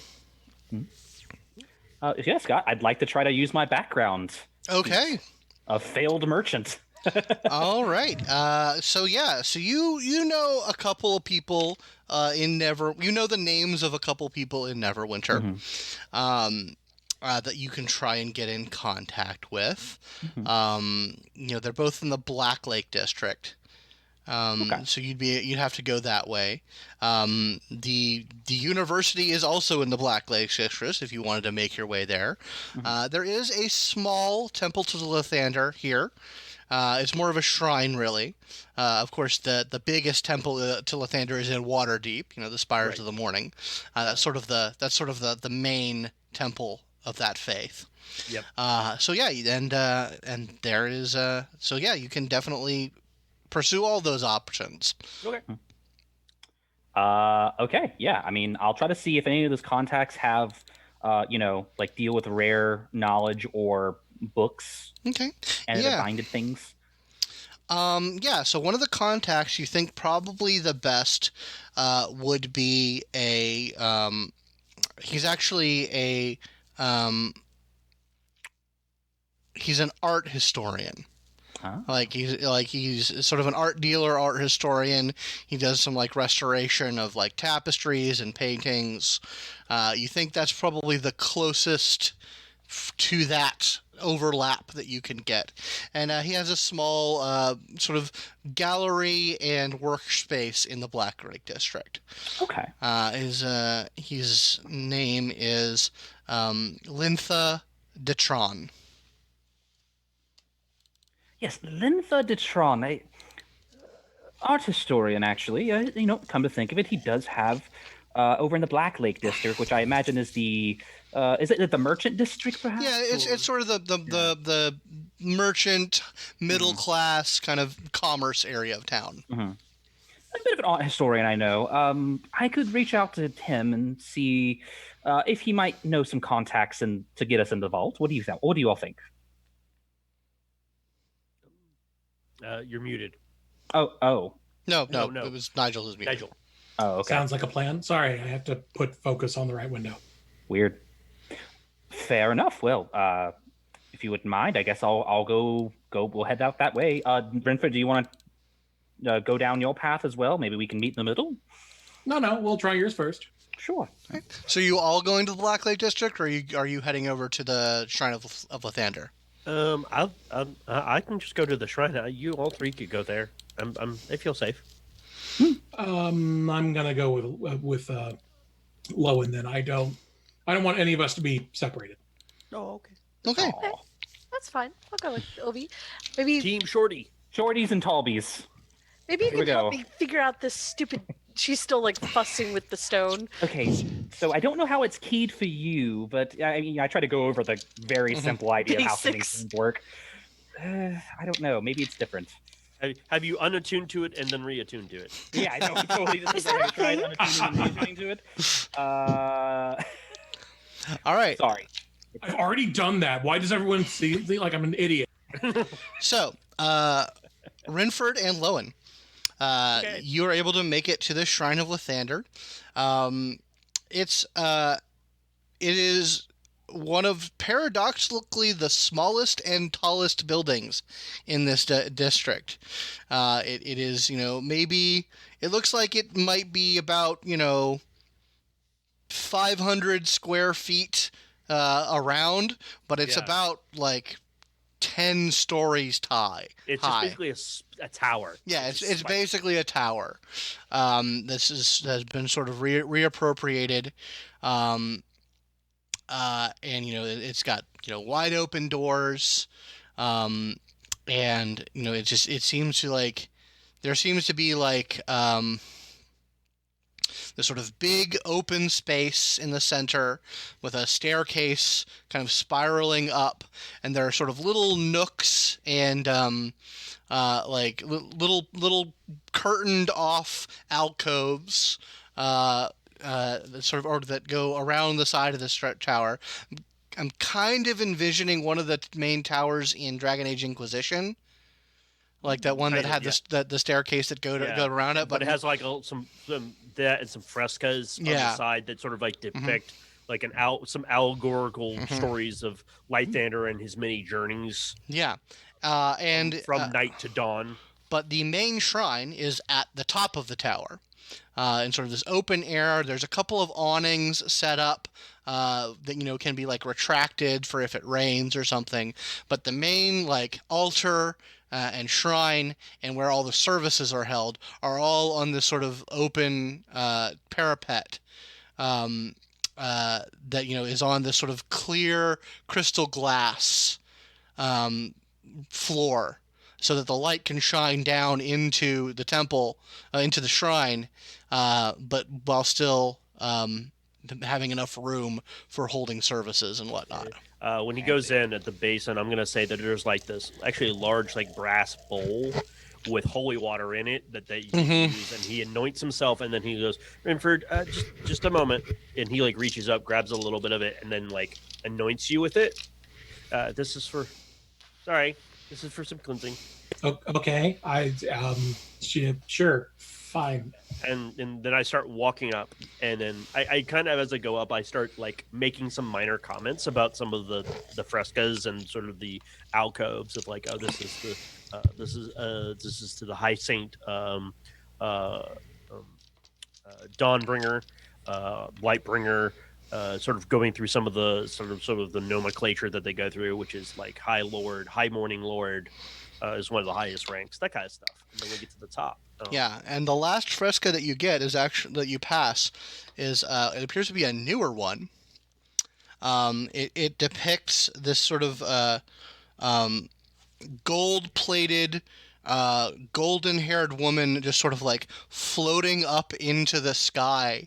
And sort of in the background of the fresca is this being of terrible visage that she is like floating up to meet, as like it has like rays of light coming off of her. Mm-hmm. Oh, that's would I know her? That's the what's her name? The Evelyn Marthane. Yeah, that's Evelyn Marthane. Some whisper that she may become a saint within the church. She did a great service, a great sacrifice to destroying terrible death upon the land down south. She's dead? I don't know, actually. Probably not. Is someone of such caliber, and death is merely the beginning, as they say. The dawn always comes again. So I believe she likely was resurrected if she did die. Gotcha. But yeah, by the way, Lowin, I hate this temple because you have asked me to climb 10 flights of stairs. This is not what a loving God would do. I'm just going to say that out loud. I know. I'm sorry. I know. He keeps forgetting how more athletic he is than you are, like just by anatomy and like physicality. He's like, I'm very sorry. I shouldn't have made you come up here. I apologize. I had to climb a lot of stairs as in the other temple. I'm just used to it. It's fine. I was the one who insisted on us not splitting up. So just. But enjoy the scenery. Look. He points out, and literally you can see a lot of the city. Yeah, you open it up, and it's a beautiful vista of the city. The light just sort of like it comes down, but it also shines up from this sort of crystalline floor, sort of bathing everything in this like very wholesome, glowing light of the sun. I suppose the view is nice. And then he's just going to go through basically a sequence of prayers for a little bit. General prayers, but then he like ends it with, I thank you, bringer of the dawn, for seeing me through the night. Though my life was taken and justice should be done, I seek mercy, and may they find peace in the next life. And then he sort of ends it by like lighting a large candle that's like kind of shaped in something that looks like it's the dawn. It says, as night grows, dawn the light shall break the night. Take your time. Yeah. the night shall be broken by the light of the morning. And he ends the prayer. Okay. The sun shines like it comes out from behind a cloud, and just the world gets a little brighter. There are a couple of people up here, also sort of at these like little sort of kneeling stations. Sort of they're not really going through services, but they are just sort of like cleaning the shrine, sweeping things. There's a couple of people here just sort of milling about doing general upkeep. If they're actively keeping up, I will put 10 gold into probably like a donation box. Okay. And I'm going to cast. How many people are doing this? About 4 people are up here. He'll sigh a little bit, then he will go to them, partially cast a spell. Each one, 3 of them are going to get aid for the next 8 hours. Okay. He says, and he basically gives them all blessings. Yeah. Thank you for doing your diligence. Thank you for. Oh, they take it. They like they quickly realize like, oh shit, it's an actual cleric. Like they didn't recognize you, but when you start doing the work, they're like, oh, they receive your blessings and thank you for it. One of them who's sort of wearing like upper tier acolyte robes says, "Oh, servant of the dawn, how can we help you?" No. I wish to help you. You're doing a great service here in Neverwinter, and I'm just merely passing through. My name is Lowin. I'm from down south and Waterdeep. Wow, that just really went out of my head. Like from the Mother Church, yes. Yeah. Well, thank you for visiting our humble shrine. No, this is far beyond humble. This is amazing. You guys have done a wonderful job, and you should know that. No, please. Your place of worship is in no way humble. It's obstinate. It's excessive. He looks at you a little squint, and he's like, "But we." I'm sorry. It was a funny thing. I'll be quiet. It's fine. I know it's your ways are not our ways, and that's fine. But thank you very much for doing this. And she's like, by all means, may you see the next morning. You as well. If you need anything, if you'd like to partake of the shrine or anything, by all means, it is available to you. No, I appreciate it. Thank you. All right. I'll tap you on the shoulder, Lowen, as they kind of wander off. You're not going to mention the vampire that lives just a handful of, a couple of districts over? Well, as far as I know, that vampire can't leave, and when I was in there, I had a vision. Okay. I believe his fate is to see the sun. I don't know when. And I have faith in Lythander, in his will, that will be handled. You don't think that you passing this information along couldn't be part of that? It's kind of possible. But really, I should pass this along to the higher up cleric. An actual shrines like this are typically handled by the faithful. But well, hold on, that's not a bad idea. He stops and thinks, and he goes back up to the acolyte he was talking to. Like, yes. Who is there? Is there one of the? Is there a Dawnbringer that oversees the shrine proper? Like, oh yes, there is. He is in council with Lord Never right now. Oh. But we can certainly let him know that a fellow cleric has come. Yes. Please tell him Lowin of Waterdeep would like to speak with him about a very brief matter if he has some time. I should be in the city for a little while longer. She's like, most certainly, we will get that to. And where can he find you? We had a place, didn't we? Yeah, you guys have a room at an inn in the Blacklight district. Yeah, he'll tell that in. He's like, very well. Well, may the two greater servants find one another. Yes, I believe that will happen. Yes. Thank you. So, Ilby and Inisalia. Yeah. So the two of you find your way through the Black Lake District until you find this. Like I said, it's like a gallery / workspace. It's one of those places where it's not exactly open to the public. It's kind of like by appointment only. And you get there, and it's got this kind of like trellised gate that you can see that there's kind of like a little tiny courtyard that then you would go through that courtyard into the building. Very very kind of New Orleans-y architecture in the way it's set up. There's a little bell that is outside, like with a pull for entrance. Mm-hmm. I'll head up to it, and I kind of like we're in the middle of a conversation, and I'm just like, and Lord never. I wonder if it's like Baron always as well. I just kind of wonder. And then ding ding. Right, yeah. What's up with the names? Yeah, you ring and you like hear that they're like it's like a series of bells that goes deeper into the thing, and a few minutes go by.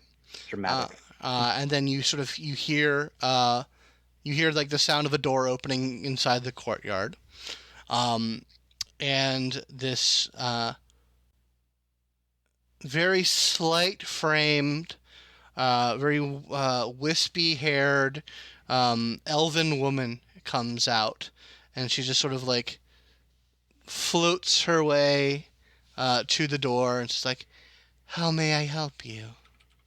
Hi, my name is Ilbreyan. I'm actually would like to make an appointment with Lintra Detron.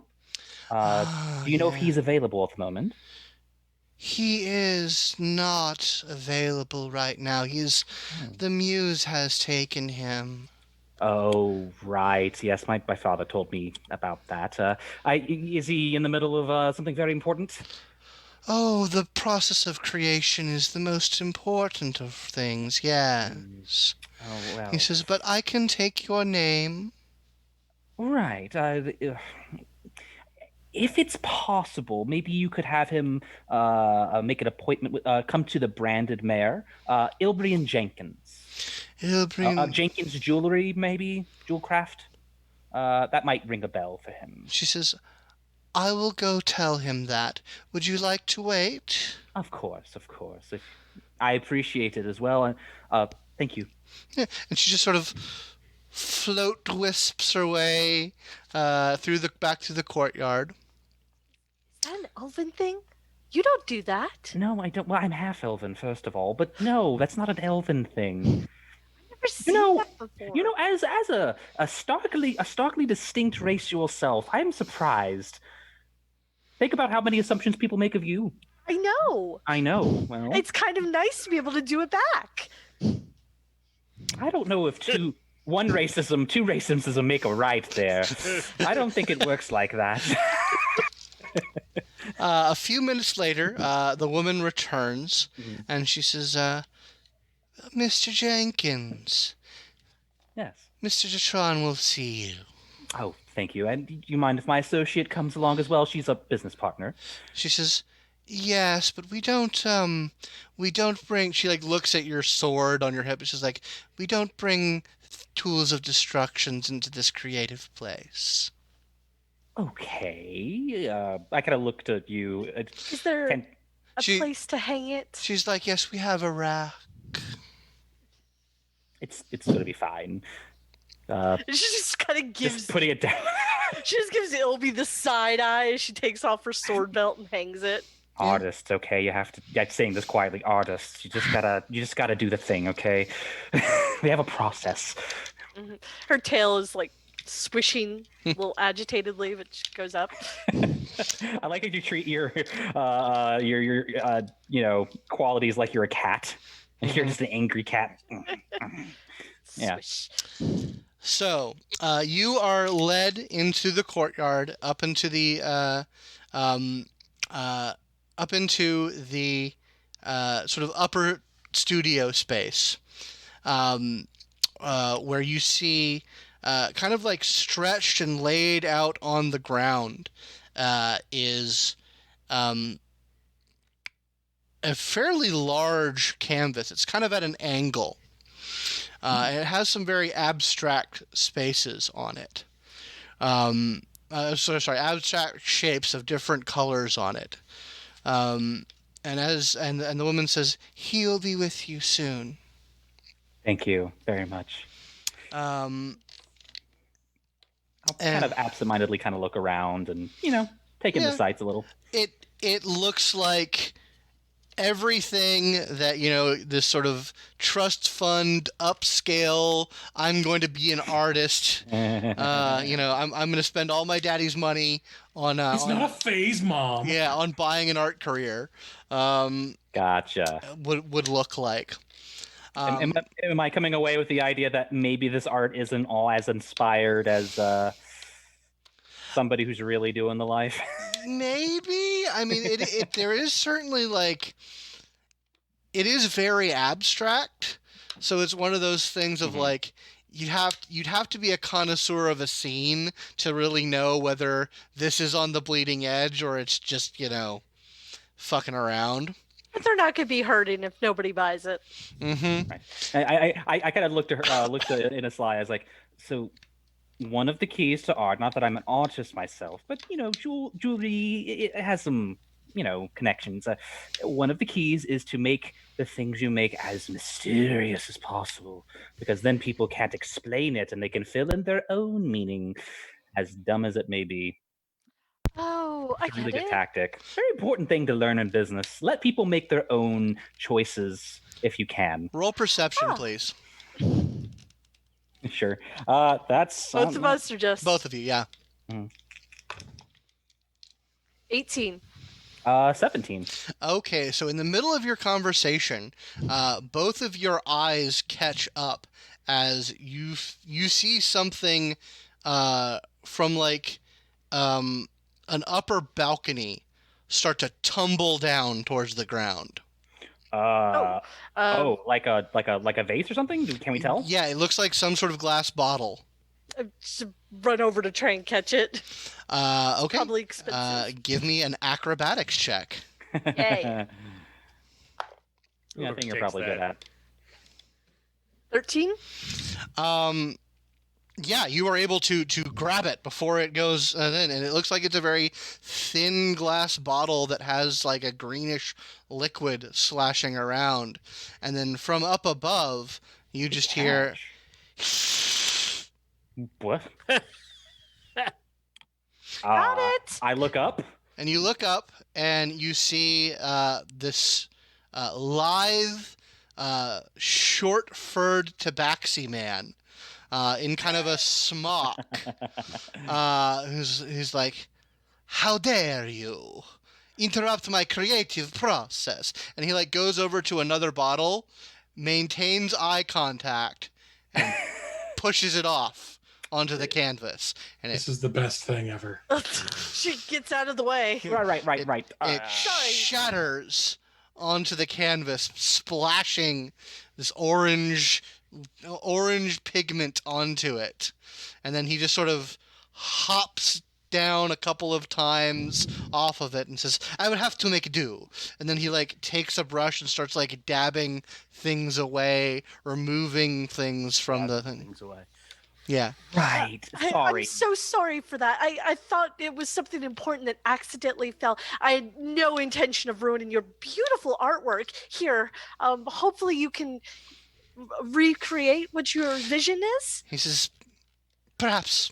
He takes it and puts it down, and he sort of slicks back his ears and says, "I don't expect you to understand. You are Jenkins' boy, yes?" Yes, Mr. Detron, it's a pleasure to meet you. We are sorry to interrupt your creative process, but he puts out a paw. Yes. I'm looking at what does he put it out like that? Yeah, he puts it out like that. Okay. I will reach out to touch it lightly.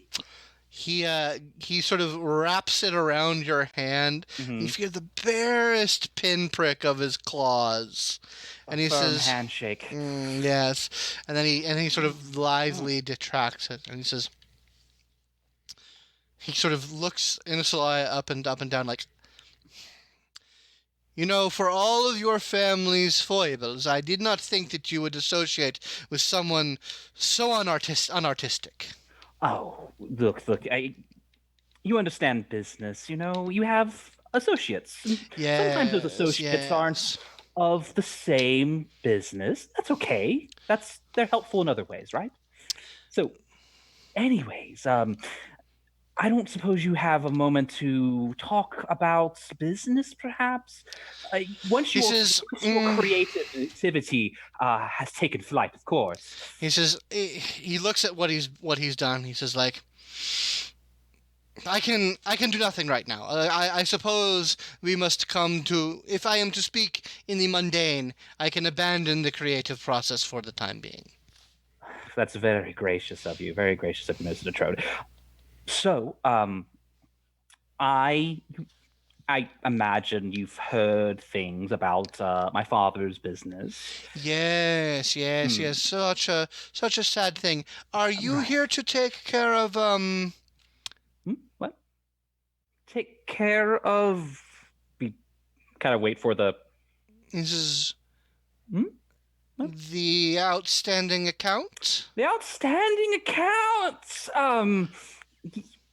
Yes, I know. I understand that his business is insolvent right now, and I don't have any claim to the business, so I can't really be responsible for that. But what we can talk about is maybe developing an arrangement that could help you recoup some of those, losses. I see. And that's something I'm sure we could work on. He says, well, if you are not to, I suppose, accept the sins of the father, then we would have to start with a clean slate, huh? Actually gets pretty quiet when he says that, and he goes, more than you know. Anyways, yes, I'm sure we could start anew. I mean, He says, well, your father's name got you in my door. Of course. Well, I don't suppose you know the D&De Acquisitions Incorporated? He says, they are new money, yes. That they are, but in the world of the mundane, we often make our connections with people who are able to elevate us to where we really want to go. And, you know how the skinny is there. I have actually come across, some. I've come across a market that might be worth getting into. I've heard wind that maybe it's growing. Classical books apparently are really all the rage, I'm told. Really? Yes, and I know that sometimes, at least I feel like you might have more information on the markets around here. I can't imagine that the Temple to Ogma in this place might, sell things every so often, move their stocks in and out. Perhaps you have some contacts in that area? He says, yes, I do. I know them. We trade, scroll work, tapestry, time to time. I come upon something in my dealing. They have a little bit of inspiration, He says, so you're looking to get in good with old Lathanson, huh? Lathanson, I suppose so. Is this the person you know in the temple? Grand Scribe Lathanson, yeah. He's, priest, scribe. They use all of that sort of, the same. He's a real titled bastard, Oh, I see. I mean, is he of sound mind? You think he knows where the wind blows sometimes? Oh, no. He's very good head on shoulder, huh? Very tight, but tight in the ass. Oh, right. Well, That's unfortunate, but it happens. This is People who terrible. get really focused on the numbers of things, He likes everything neat and in its place and in its order. No flow, no creativity, Right. And sometimes you have to knock things off to get things truly made. You do. It is the way that you truly express the chaos of the artistic process. That I agree, my friend, and in full. I can call you friend, I hope. I know we've just met, but I feel like we have a really long-term business relationship that may be developed and perhaps a friendship. He says, I tell you what, you want to get in good there? I happen to know they were hit very hard when the volcano come, huh? Doing a lot of rebuilding, Can I make it a history check to know what the heck he's talking about? I won't. Yeah, you won't need to. This is actually Okay, pretty obvious, because you're in the city. I'm super bad at the lore, it's to be okay. honest. Neverwinter recently had a major catastrophe. A nearby volcano erupted, and lots of the city. Actually, it hit the higher end areas of the cities more than the lower end area of the cities. A lot of buildings has suffered significant damage. So there's a lot of construction going on in the city, and this is just something you've seen as a result of being here for a day or two. And he says, like, yeah, very hard time. It's very hard time. The exterior of their hall, very destroyed. Right. This is so I tell you what, I know, they normally very tight, but you go right, a little bit of gold, maybe get you where you need to go. Well, do you know if they actually sell anything in the archive? No. But if you need to get in there. Oh, well, that's unfortunate. Yeah, I mean, maybe I could find some information there that could lead me to the right direction. Yeah, it's good. Yeah. So I tell you what. You do me this favor. I need you to do me this little thing for you. I'll be happy to hear it. I need to talk to your dad. I need him to get in touch, as we have the thing to discuss, Right, yes. I could see. I'm going to be very upfront. I haven't spoken to him in quite a while. It might be hard to get in contact with him. No, I understand. He's got his problems. See? Right. But you know what? I just need you. I don't need you to do right now. Okay. Just next time you see dear old dad, you tell him Lintha needs to talk to him. I will be happy to do so. And maintaining eye contact. Once again, his hand just goes to another vase and just pushes it off. It shatters on the ground.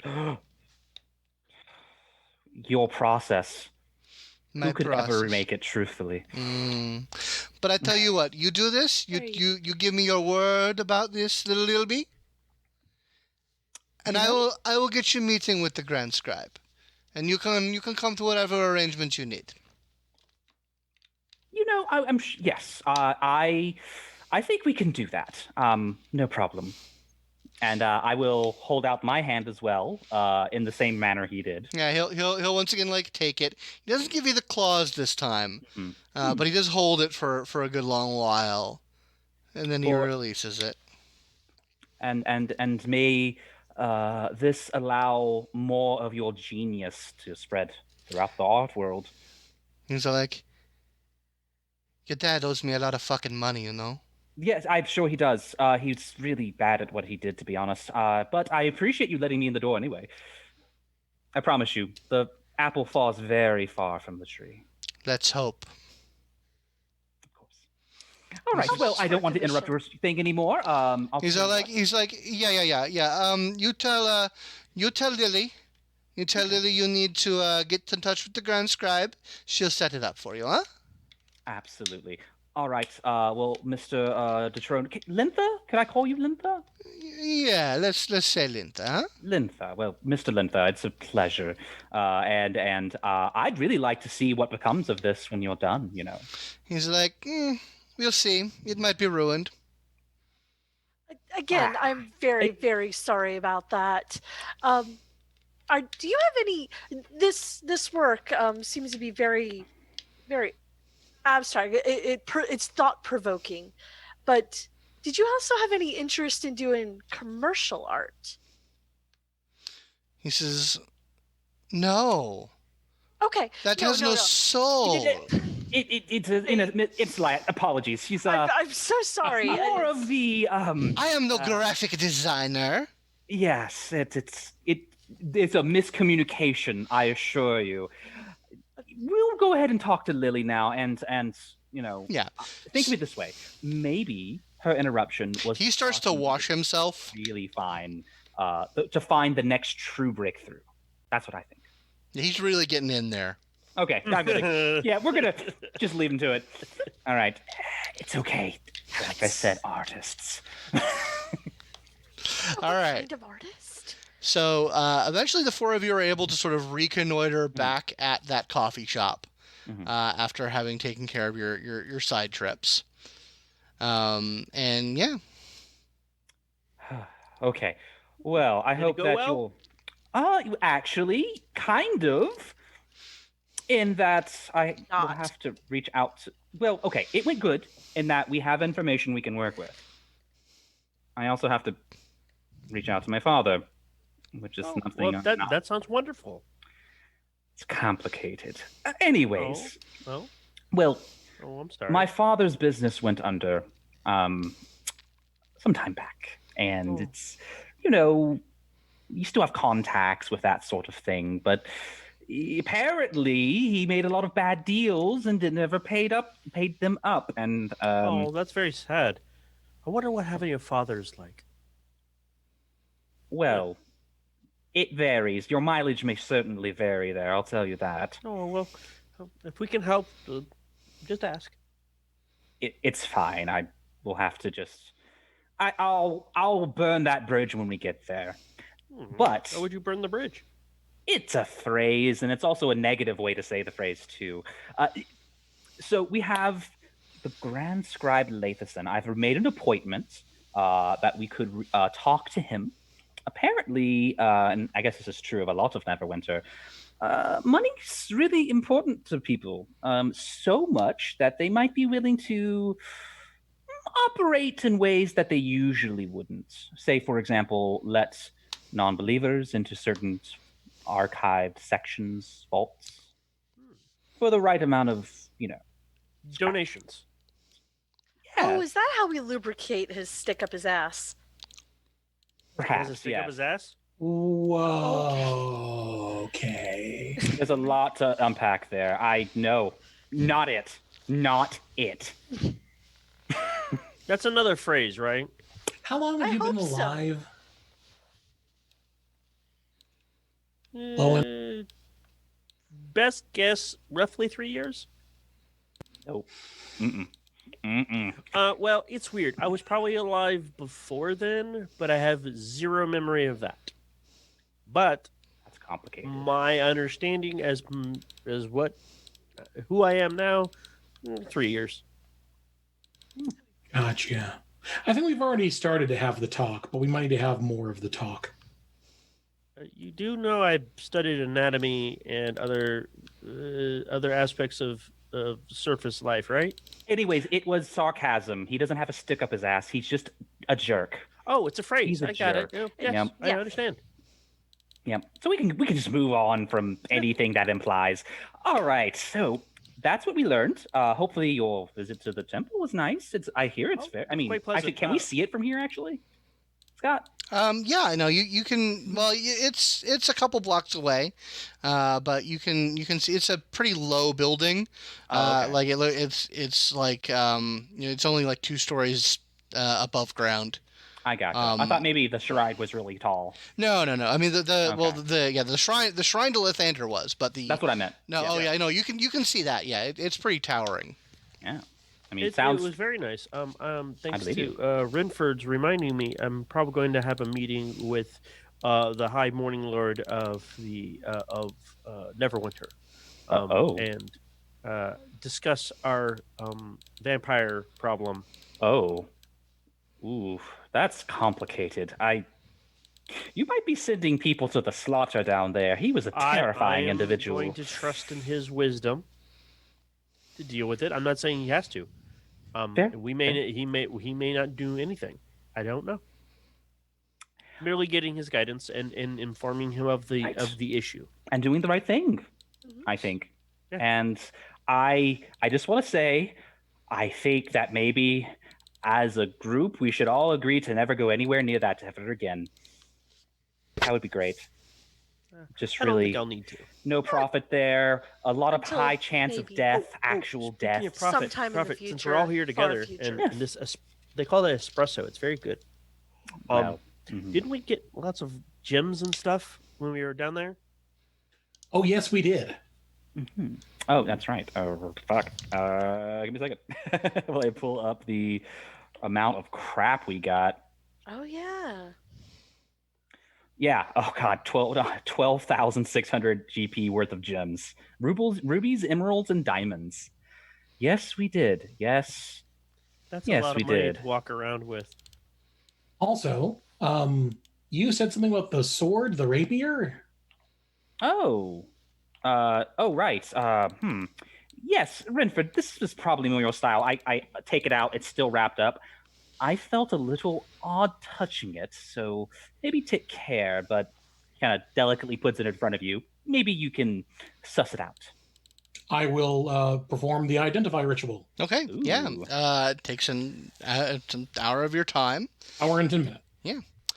So yeah, you guys have a nice lunch while Rynford susses out the details of it. And the identity ritual has specifically been designed to allow for eating lunch while you're doing it. Oh, really? Yeah, absolutely. But one hand has to constantly be doing something. Mm-hmm. Get the switch off. Sandwich, all the rage. So you are able to identify it, and it appears to be a +1 rapier. Mm-hmm. However, it is cursed. Oh. And it is known as the, if you want to look up, it is the Rapier of Vengeance. Oh, crap. I've totally forgotten what that does. We never got that dude's armor, did we? Yeah, you did not get his armor off of him. We did not strip him. Nope. That's okay. It would have been more problematic to do so. Yeah. Just a naked orc. Yeah, but yeah, it has a vengeful spirit in it that compels the wielder to commit murder in certain circumstances. Ooh. Okay, so this is I guess this is after you find out. Yeah. Should we present this as evidence? Like, he Oh. might have been under the influence of this. Oh, that's real complicated. That might also be why he tried to stab us. Me. You know, we could also keep it and give it to someone as a joke. No. Why not? I'm pretty dark humored, but that's a much even for me. No, it needs to probably if it has a vengeful spirit, we should probably exercise it. Clean. Even better, we could give it to someone who is like literally incapable of using it, like someone who doesn't have arms or something. Oh, that would be great. But the person would have to be a real big jerk for it to work. But I just. Right. No. My understanding of this magic is if you did that, they would just put the sword in their mouth and try to stab someone with it, okay? Okay, and Yes. let's be completely fair. Yes. If someone dies to someone stabbing you with a sword that they hold in their mouth, a rapier nonetheless, which is a tiny point at the end of a thing and not a long slashing blade, don't you kind of think they deserve it? No. Isn't it a lot easier to avoid an already very easily avoidable like attack vector if they're holding it in their mouth? Come on. I can't believe I'm saying this, but I think the less evil option is to just sell it. See, at that point, it enters into the free market, and you don't know what happens to it. It could go Or- to a child. It could go to a saint. I It could go to So someone why who don't could we have- turn it in for evidence for Actually- this guy? No, go ahead, Lowin. You were going to say something, but I have an idea as well. I just want to cleanse it. I mean, I'm sure we could have someone do that, but I did notice that his armor was pretty interesting. Now, here's the thing: I don't need swords. In fact, I have this sword here. This sword that makes me eat a lot of stuff, but I don't. Oh, here's a need donut, it. by the way. He just What? pushes like a donut in front of you. Don't. Yeah, I like to imagine that what happens is he just started absent-mindedly just like grabbing food. Yeah. He just has to eat. Like, Yeah, like I don't even need this. This is extraneous. I don't sword. You sword. I don't sword. Okay, that's a you guys thing. But the armor I could definitely use. Maybe we could get that orc off because maybe we could convince them that the sword was what caused him to do this, which meant there was somebody else that caused it, and then he could give us the armor in trade. We are already like 8 layers deep into all of this, so I'm just saying, like, maybe we could trade the sword in for a different set of armor at an armory somewhere here in the city. possibly. Yeah. Or if we want to cleanse it like you want to, Lowin, we just have to wait until you're a bit more blessed and empowered by whoever, and then you should be able to do it yourself. That's what clerics do. Yeah, it's possible. Or I can what did they say? Outsource. I think that's a word. Outsource. All right, I hate to burst the bubble. Now, I don't know a lot about cleric magic, but I do know, based on what studies I had to do, which wasn't college, admittedly, I don't think that the holy men get that to do that. I think it's we can mostly remove curses. Can they? Okay, well, maybe they can. I don't know. Take your word for it. Well, so we deal with if it's a spirit, as in it's the soul of someone or something. It's quite possible that we can commune with it and put it to rest, and or resolve it, and or banish it if it's truly malignant. It could be a demon, actually. It could be some sort of fiend inside. You're not making this any more desirable by saying that. No, it's not a desirable thing. That sword is not good. It makes you want to kill people. And I have found so far that killing most people is very bad. It is against the law at the very least. I don't mind killing people that try to kill me first, for the most part. You know. I try not to. Even if they do attempt to kill me. It's not the best thing in the world. Right. See, the thing is,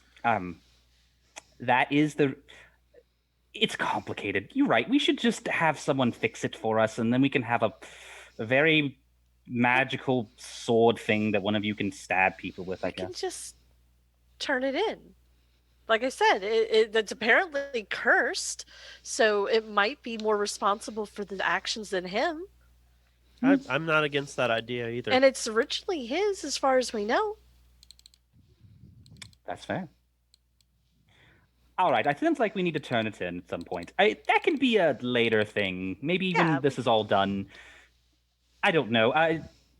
Maybe Rynford, you might know about law here a little more. Do you know if they just execute people quickly or anything? They don't do that, do they?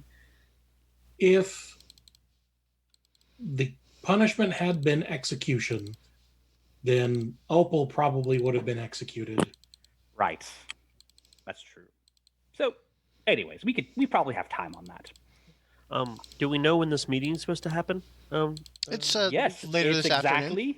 Oh, okay, good. This afternoon, Good. okay. We're not wasting anything. Nice. But we have a lot of money. What should we do with it? Well, We'll need some for this meeting.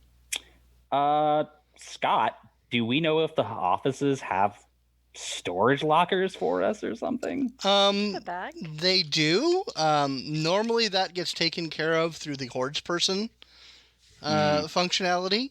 Right. But yeah, the AcqInc office will certainly hold your money. I mean, okay, yeah, we could take it there, and Well, we are going to have to rub some palms, so, Grease. grease some palms. But you have to rub the palms to grease them. Yeah, whatever. It works either way. You could have a dauber or some other sort of applicator. Aren't you supposed to wash the palms? Oh, no. We're definitely doing something greasy, not washy. I turn a I'll have phrase to stop again. and get some lard.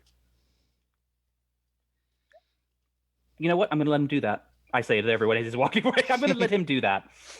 I'm just going to let him do it. So, Scott, I don't suppose off the top of my head, being a merchant type person, would I know generally what kind of money this would I'm expecting to have to dole out here? Give me an intelligence check. You can use your proficiency from your background. Appreciate you. A natural 20, so 25. Oh boy. So, I mean, yeah, you think probably your average donation to, like, given the state of the city, given the state of what's going on, you think that to get into downstairs and, like, to get into, like, the areas where you need to go, you think probably about 20 gold would do it. Okay. I'll relate that, and I'll be like, I'll round it up to 25, just to, make it right. Well, they're the clerics. They do good things, right? Don't they? Do they do good things? I don't know. It depends on the god and their operations, but typically yes. I mean, if they're upstanding, the maintenance of knowledge is always important, at least. So yeah, I think we could manage it. Yes, we should definitely get some of our stuff, I say quietly, somewhere else. Also, if we have time once we're done with this, well, it depends. We could buy things here. It's a good point. But not to be a bit of there's a term called be the Debbie Downer. But we have a business to run, and I was this going money to get things to bring back to that we can't get in the little town.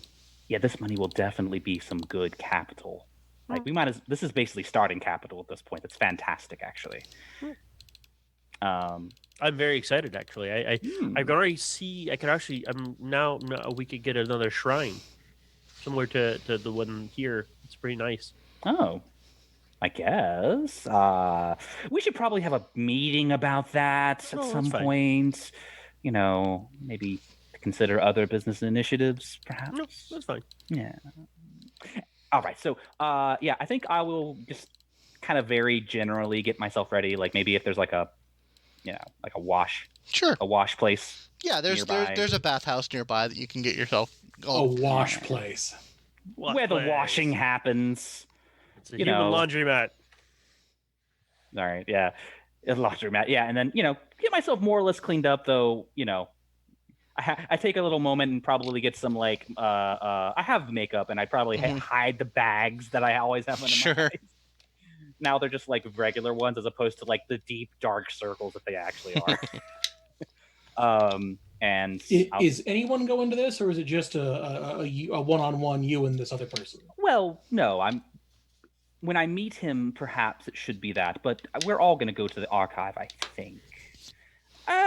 Actually, I don't know, Scott. Do I need to make a roll to kind of fill that out? No. You think that, like, a group of people could make this sort of meeting. Yeah, it should be fine. I mean, the fact is, we have the upper hand here. They need the money.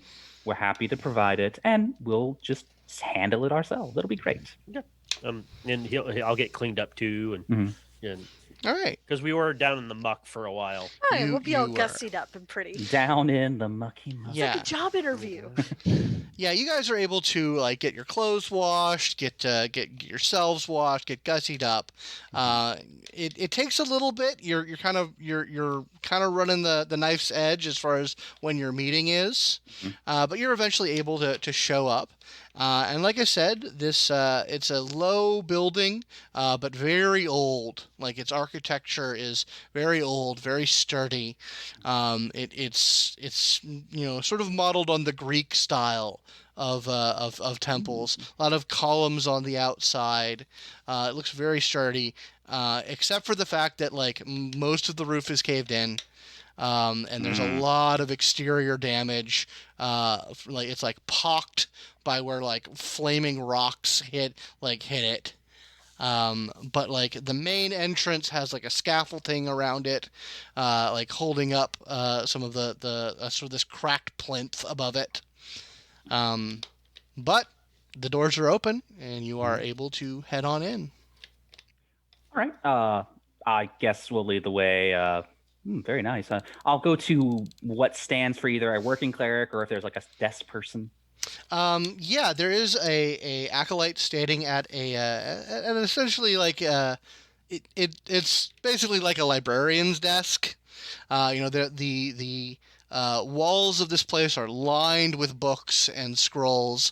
Most of them have like protective coverings over them that look like they're there to protect them from like the construction and all that other stuff. And you approach this. It's a small halfling woman who she's got a very high chair, and she's going. And as you are starting to talk to her, you hear the sounds of shouts coming from the inside of the building. You hear this gruff-sounding woman says, "Well, you can shove it up your arse. We can get better work in this city for more price and not have to deal with your tight ass." And then you sort of see a couple of figures tromping their way out like the main aisle. This like gaggle of 3 dwarves just sort of strapping tools on their backs and like picking up their packs, and they're just sort of marching as a unit out the door of the temple. Oh, I think they just lost their building contracts. Oh boy. Okay, well, excuse me. Sorry, everything okay here? She's like, the woman is just mortified. She's like, Okay. It's okay. Breathe, maybe.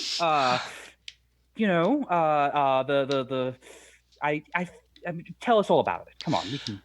He says, labor disputes. Grand Scribe Lathan has been, working with the Masons Guild.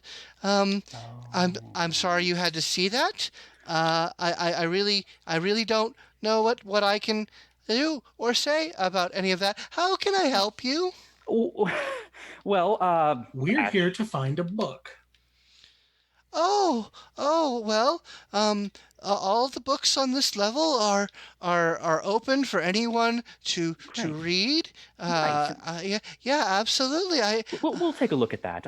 Actually, we have an appointment with the Grand Scribe. Hopefully, this isn't a bad time. She just sort of like looks down at the for Lily, perhaps. Lily. Yes, I see there. Yes, we got a message earlier. She says, well, you certainly have an appointment. I don't know if you want to talk to him right now. Well, maybe we can help. We are really good at negotiating, right? She says, you can go back and talk to him if you like. Well, I will be sure to not tell him that you let us back there. How about that? She says, okay. Well, don't worry. We'll see what happens. All right. She's like, just please sign. Okay. It's just like it's just the appointment book, like it's a sign-in book. That's fair. I'll put in. I guess they probably put my name on there. They did. I'll put my name in there. I'll grab your wrist before you like the quill touches.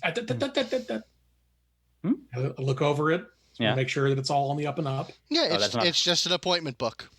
It's a guest registry. Oh, okay. All right, you're good. Okay. It's been a week. It's been a week. Maybe we should check our corners. You're right. All right. Well, let's walk into the lion's den, shall we? Yeah. So you walk back past some rows of books into kind of sort of like this woman had a librarian's desk. This is like a librarian's siege engine. And there's this man just sort of, there's an elven man, The Dewey Decimal System. this old elven man, just sort of furiously scratching on some sheaths of parchment. And he says, "Yes." Hello. I understand something happened. We have an appointment. I have an appointment with the Grand Scribe. Mr. Jenkins, yes? Yes. I understand this is not the State best your time. business. Well, my business is I have heard tell that obviously your temple has gone through some terrible times, and it's a very unfortunate with the whole volcano thing. And I wanted to perhaps make sure that your temple could return to the same splendor it was. He lays down his quill and really looks at all of you for the first time. He says, sort of looks each one of you over, kind of wrinkles his nose when he sees Inisalia, just the slightest, and then looks sort of very confused at Lowin. Hello. He's not moving in on your turf if you're concerned about that. No. We have good relations with the servants of the Morning Lord. It's more, I don't believe I've ever seen a being such as you before. Oh, hello. My name's Lowin. I am what they call a Verdan. We're relatively new. I see. Interesting, right? Very. Well, we certainly are open to all charitable donations to the greater glory of Ogma and her knowledge his knowledge that he brings. He says, however, these times being what they are, I would have to ask, on whose behalf are you making this contribution? Oh, well, it would be coming from Reliquary. He picks up the quill and writes that down. Mm-hmm. I haven't heard of that. Well, we are an up-and-coming group, a bit of a business venture, actually. I have done previous philanthropy work. Mm-hmm. I see. Well, our coffers are open to any and all donations that you may wish to give in good faith. Of course. And I have also heard many tales of the wonderful bounty that your temple provides. I start to wave my hand around to the shelves nearby, and I've also heard that there are many things that also aren't necessarily shown to the public. We were wondering as to have a starting off relationship that maybe Reliquary could have maybe a small look around once us below. I see. There's a lot of things I don't know about, and I want to know more.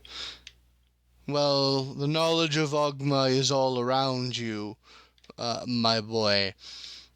But let's say, normally the lower levels are only for those dedicated to the faith. Right, and understood that I will not lie to you and say that I have undergone any trials to become a true faithful to Ogma. But in these trying times, we are all going to have to pitch in to make sure that the city returns to its splendor. Oh yes. And your temple as well. He says yes, and he sort of finishes a few words on a parchment and just turns it and slides it over to you, where it seems like a form, basically documenting a charitable donation, and like there's a blank spot for amount. I will be looking it over. Of course. Okay.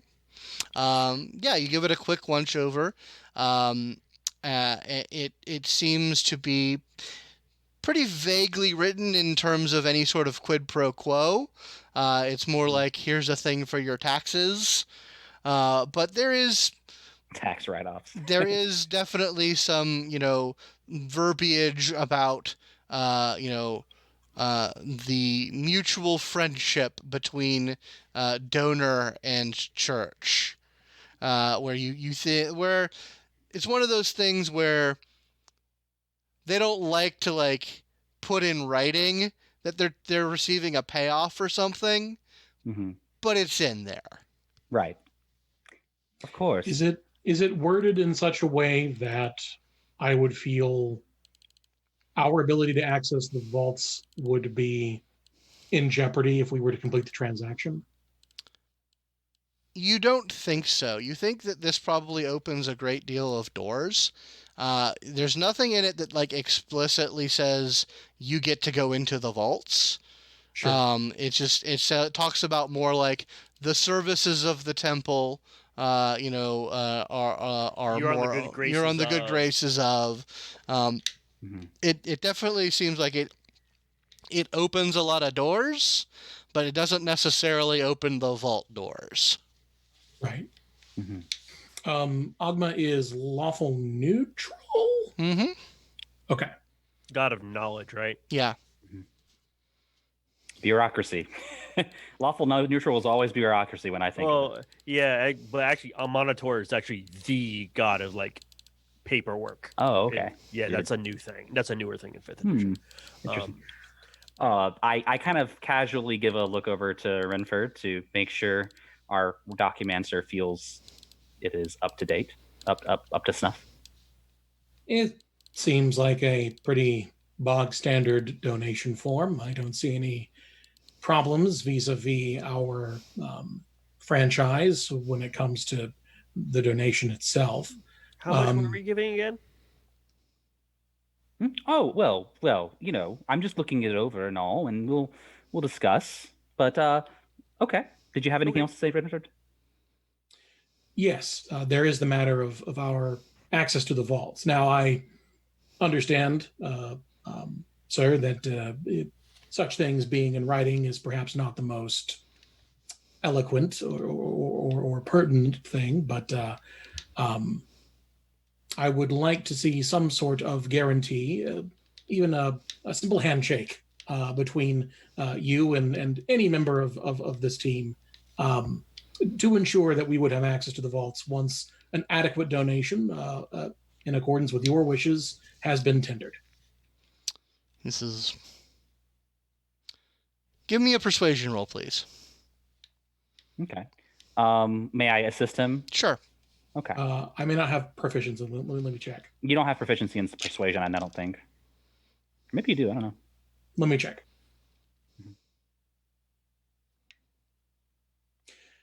I do not. I have a +0. Can I let? Yeah. You can let LB do it. Yeah, you can let LB do it. Okay. Yeah, I kind of then chime in and goes, just a non-official thing. Maybe we could underline more of the friend's part in case there's any misunderstandings. All right, so I'll go ahead and roll. Do you want me to roll with advantage or just roll? Just roll. Okay. Gonna use my inspiration. Okay. Much better. That is a 19. 19. Okay. Boo, boo, boo, boo. This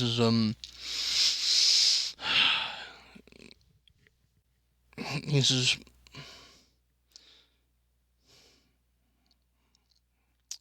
I understand you have an agenda. I understand this. And he sort of taps the papers. It says, we are in great need. In many ways. Perhaps... Our temple is greatly damaged in a number of ways. Mm-hmm. There are areas that are perturbed. Protections that do not function as they should.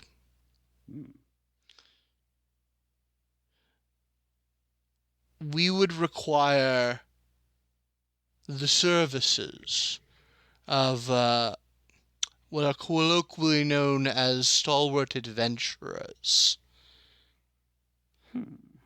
before I would feel safe allowing any not of the faith access to the vault.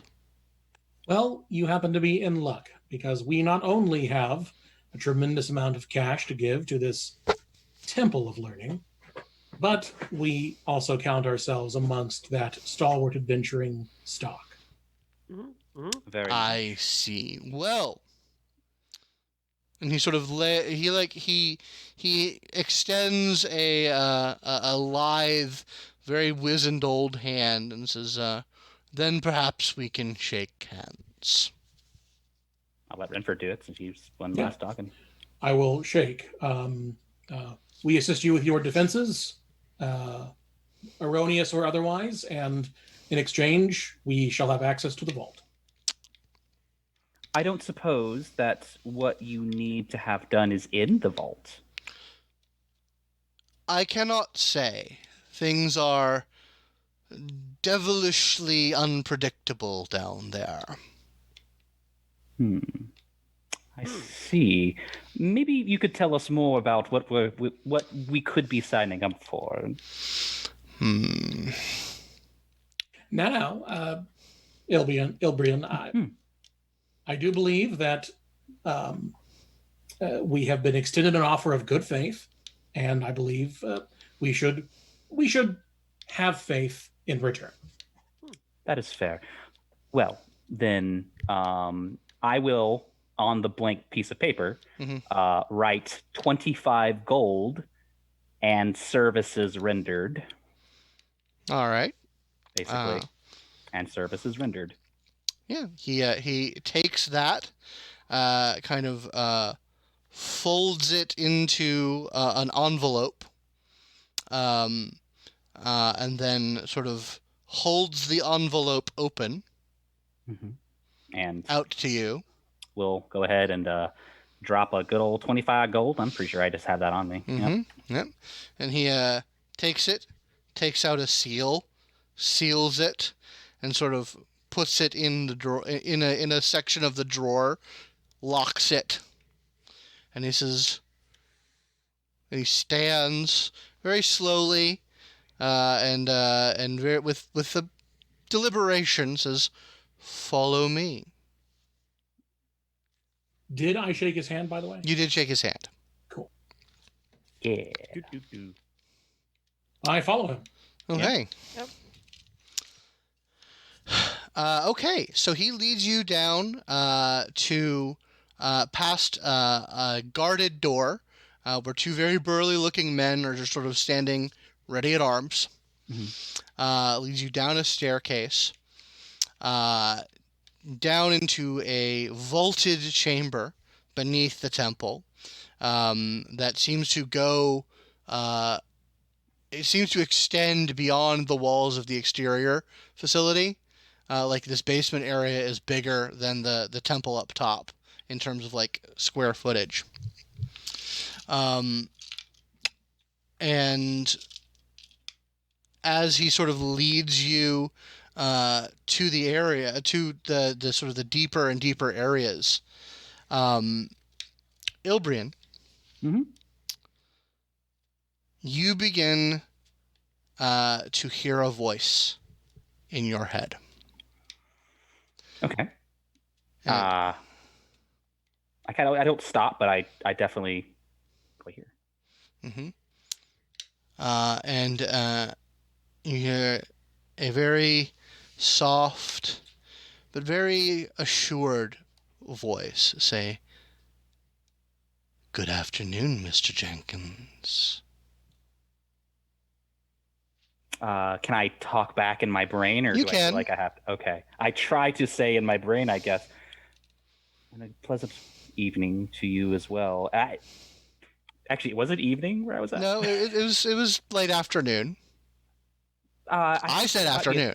Right. Oh, I thought you said evening. I No. was like, sorry. I think it's because of the voice, the quality of the voice. I Yeah. was like, good evening. It's like very Curse of Strahd. Mm. An afternoon to you as well. Do I have the pleasure of knowing who I'm speaking to? Oh, I think you know. Have I talked to this voice before? You fear that you have.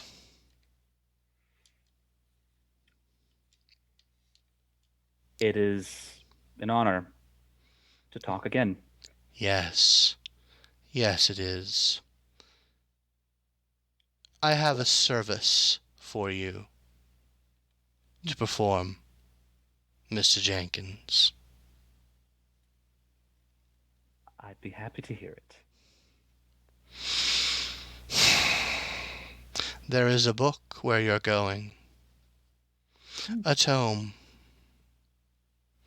It is written in Celestial.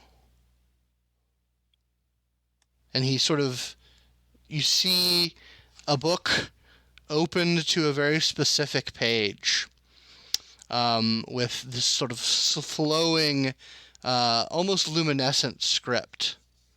Kind of imagine it's hard to look at. Yeah, it's a little hard to look at. And it says, I need one character in one sentence of this book changed. Very well. Do you have the character it is and what it needs to be?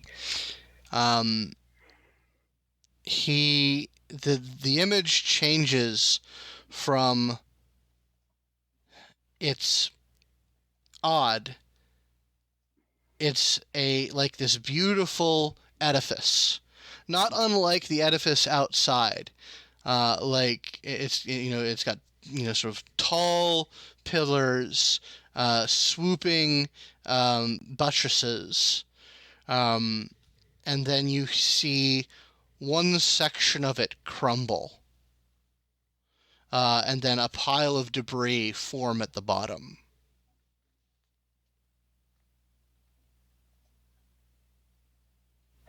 I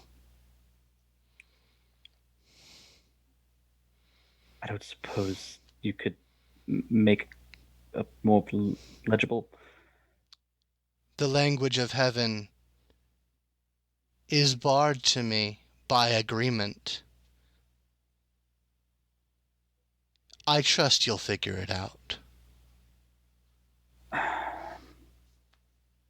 Of course. Your trust is appreciated very much. Yes. Well. I'll do you a little favor. Let's see you earn this holy man's trust. And then you feel more than see his presence sort of exude out from you and reach along the walls,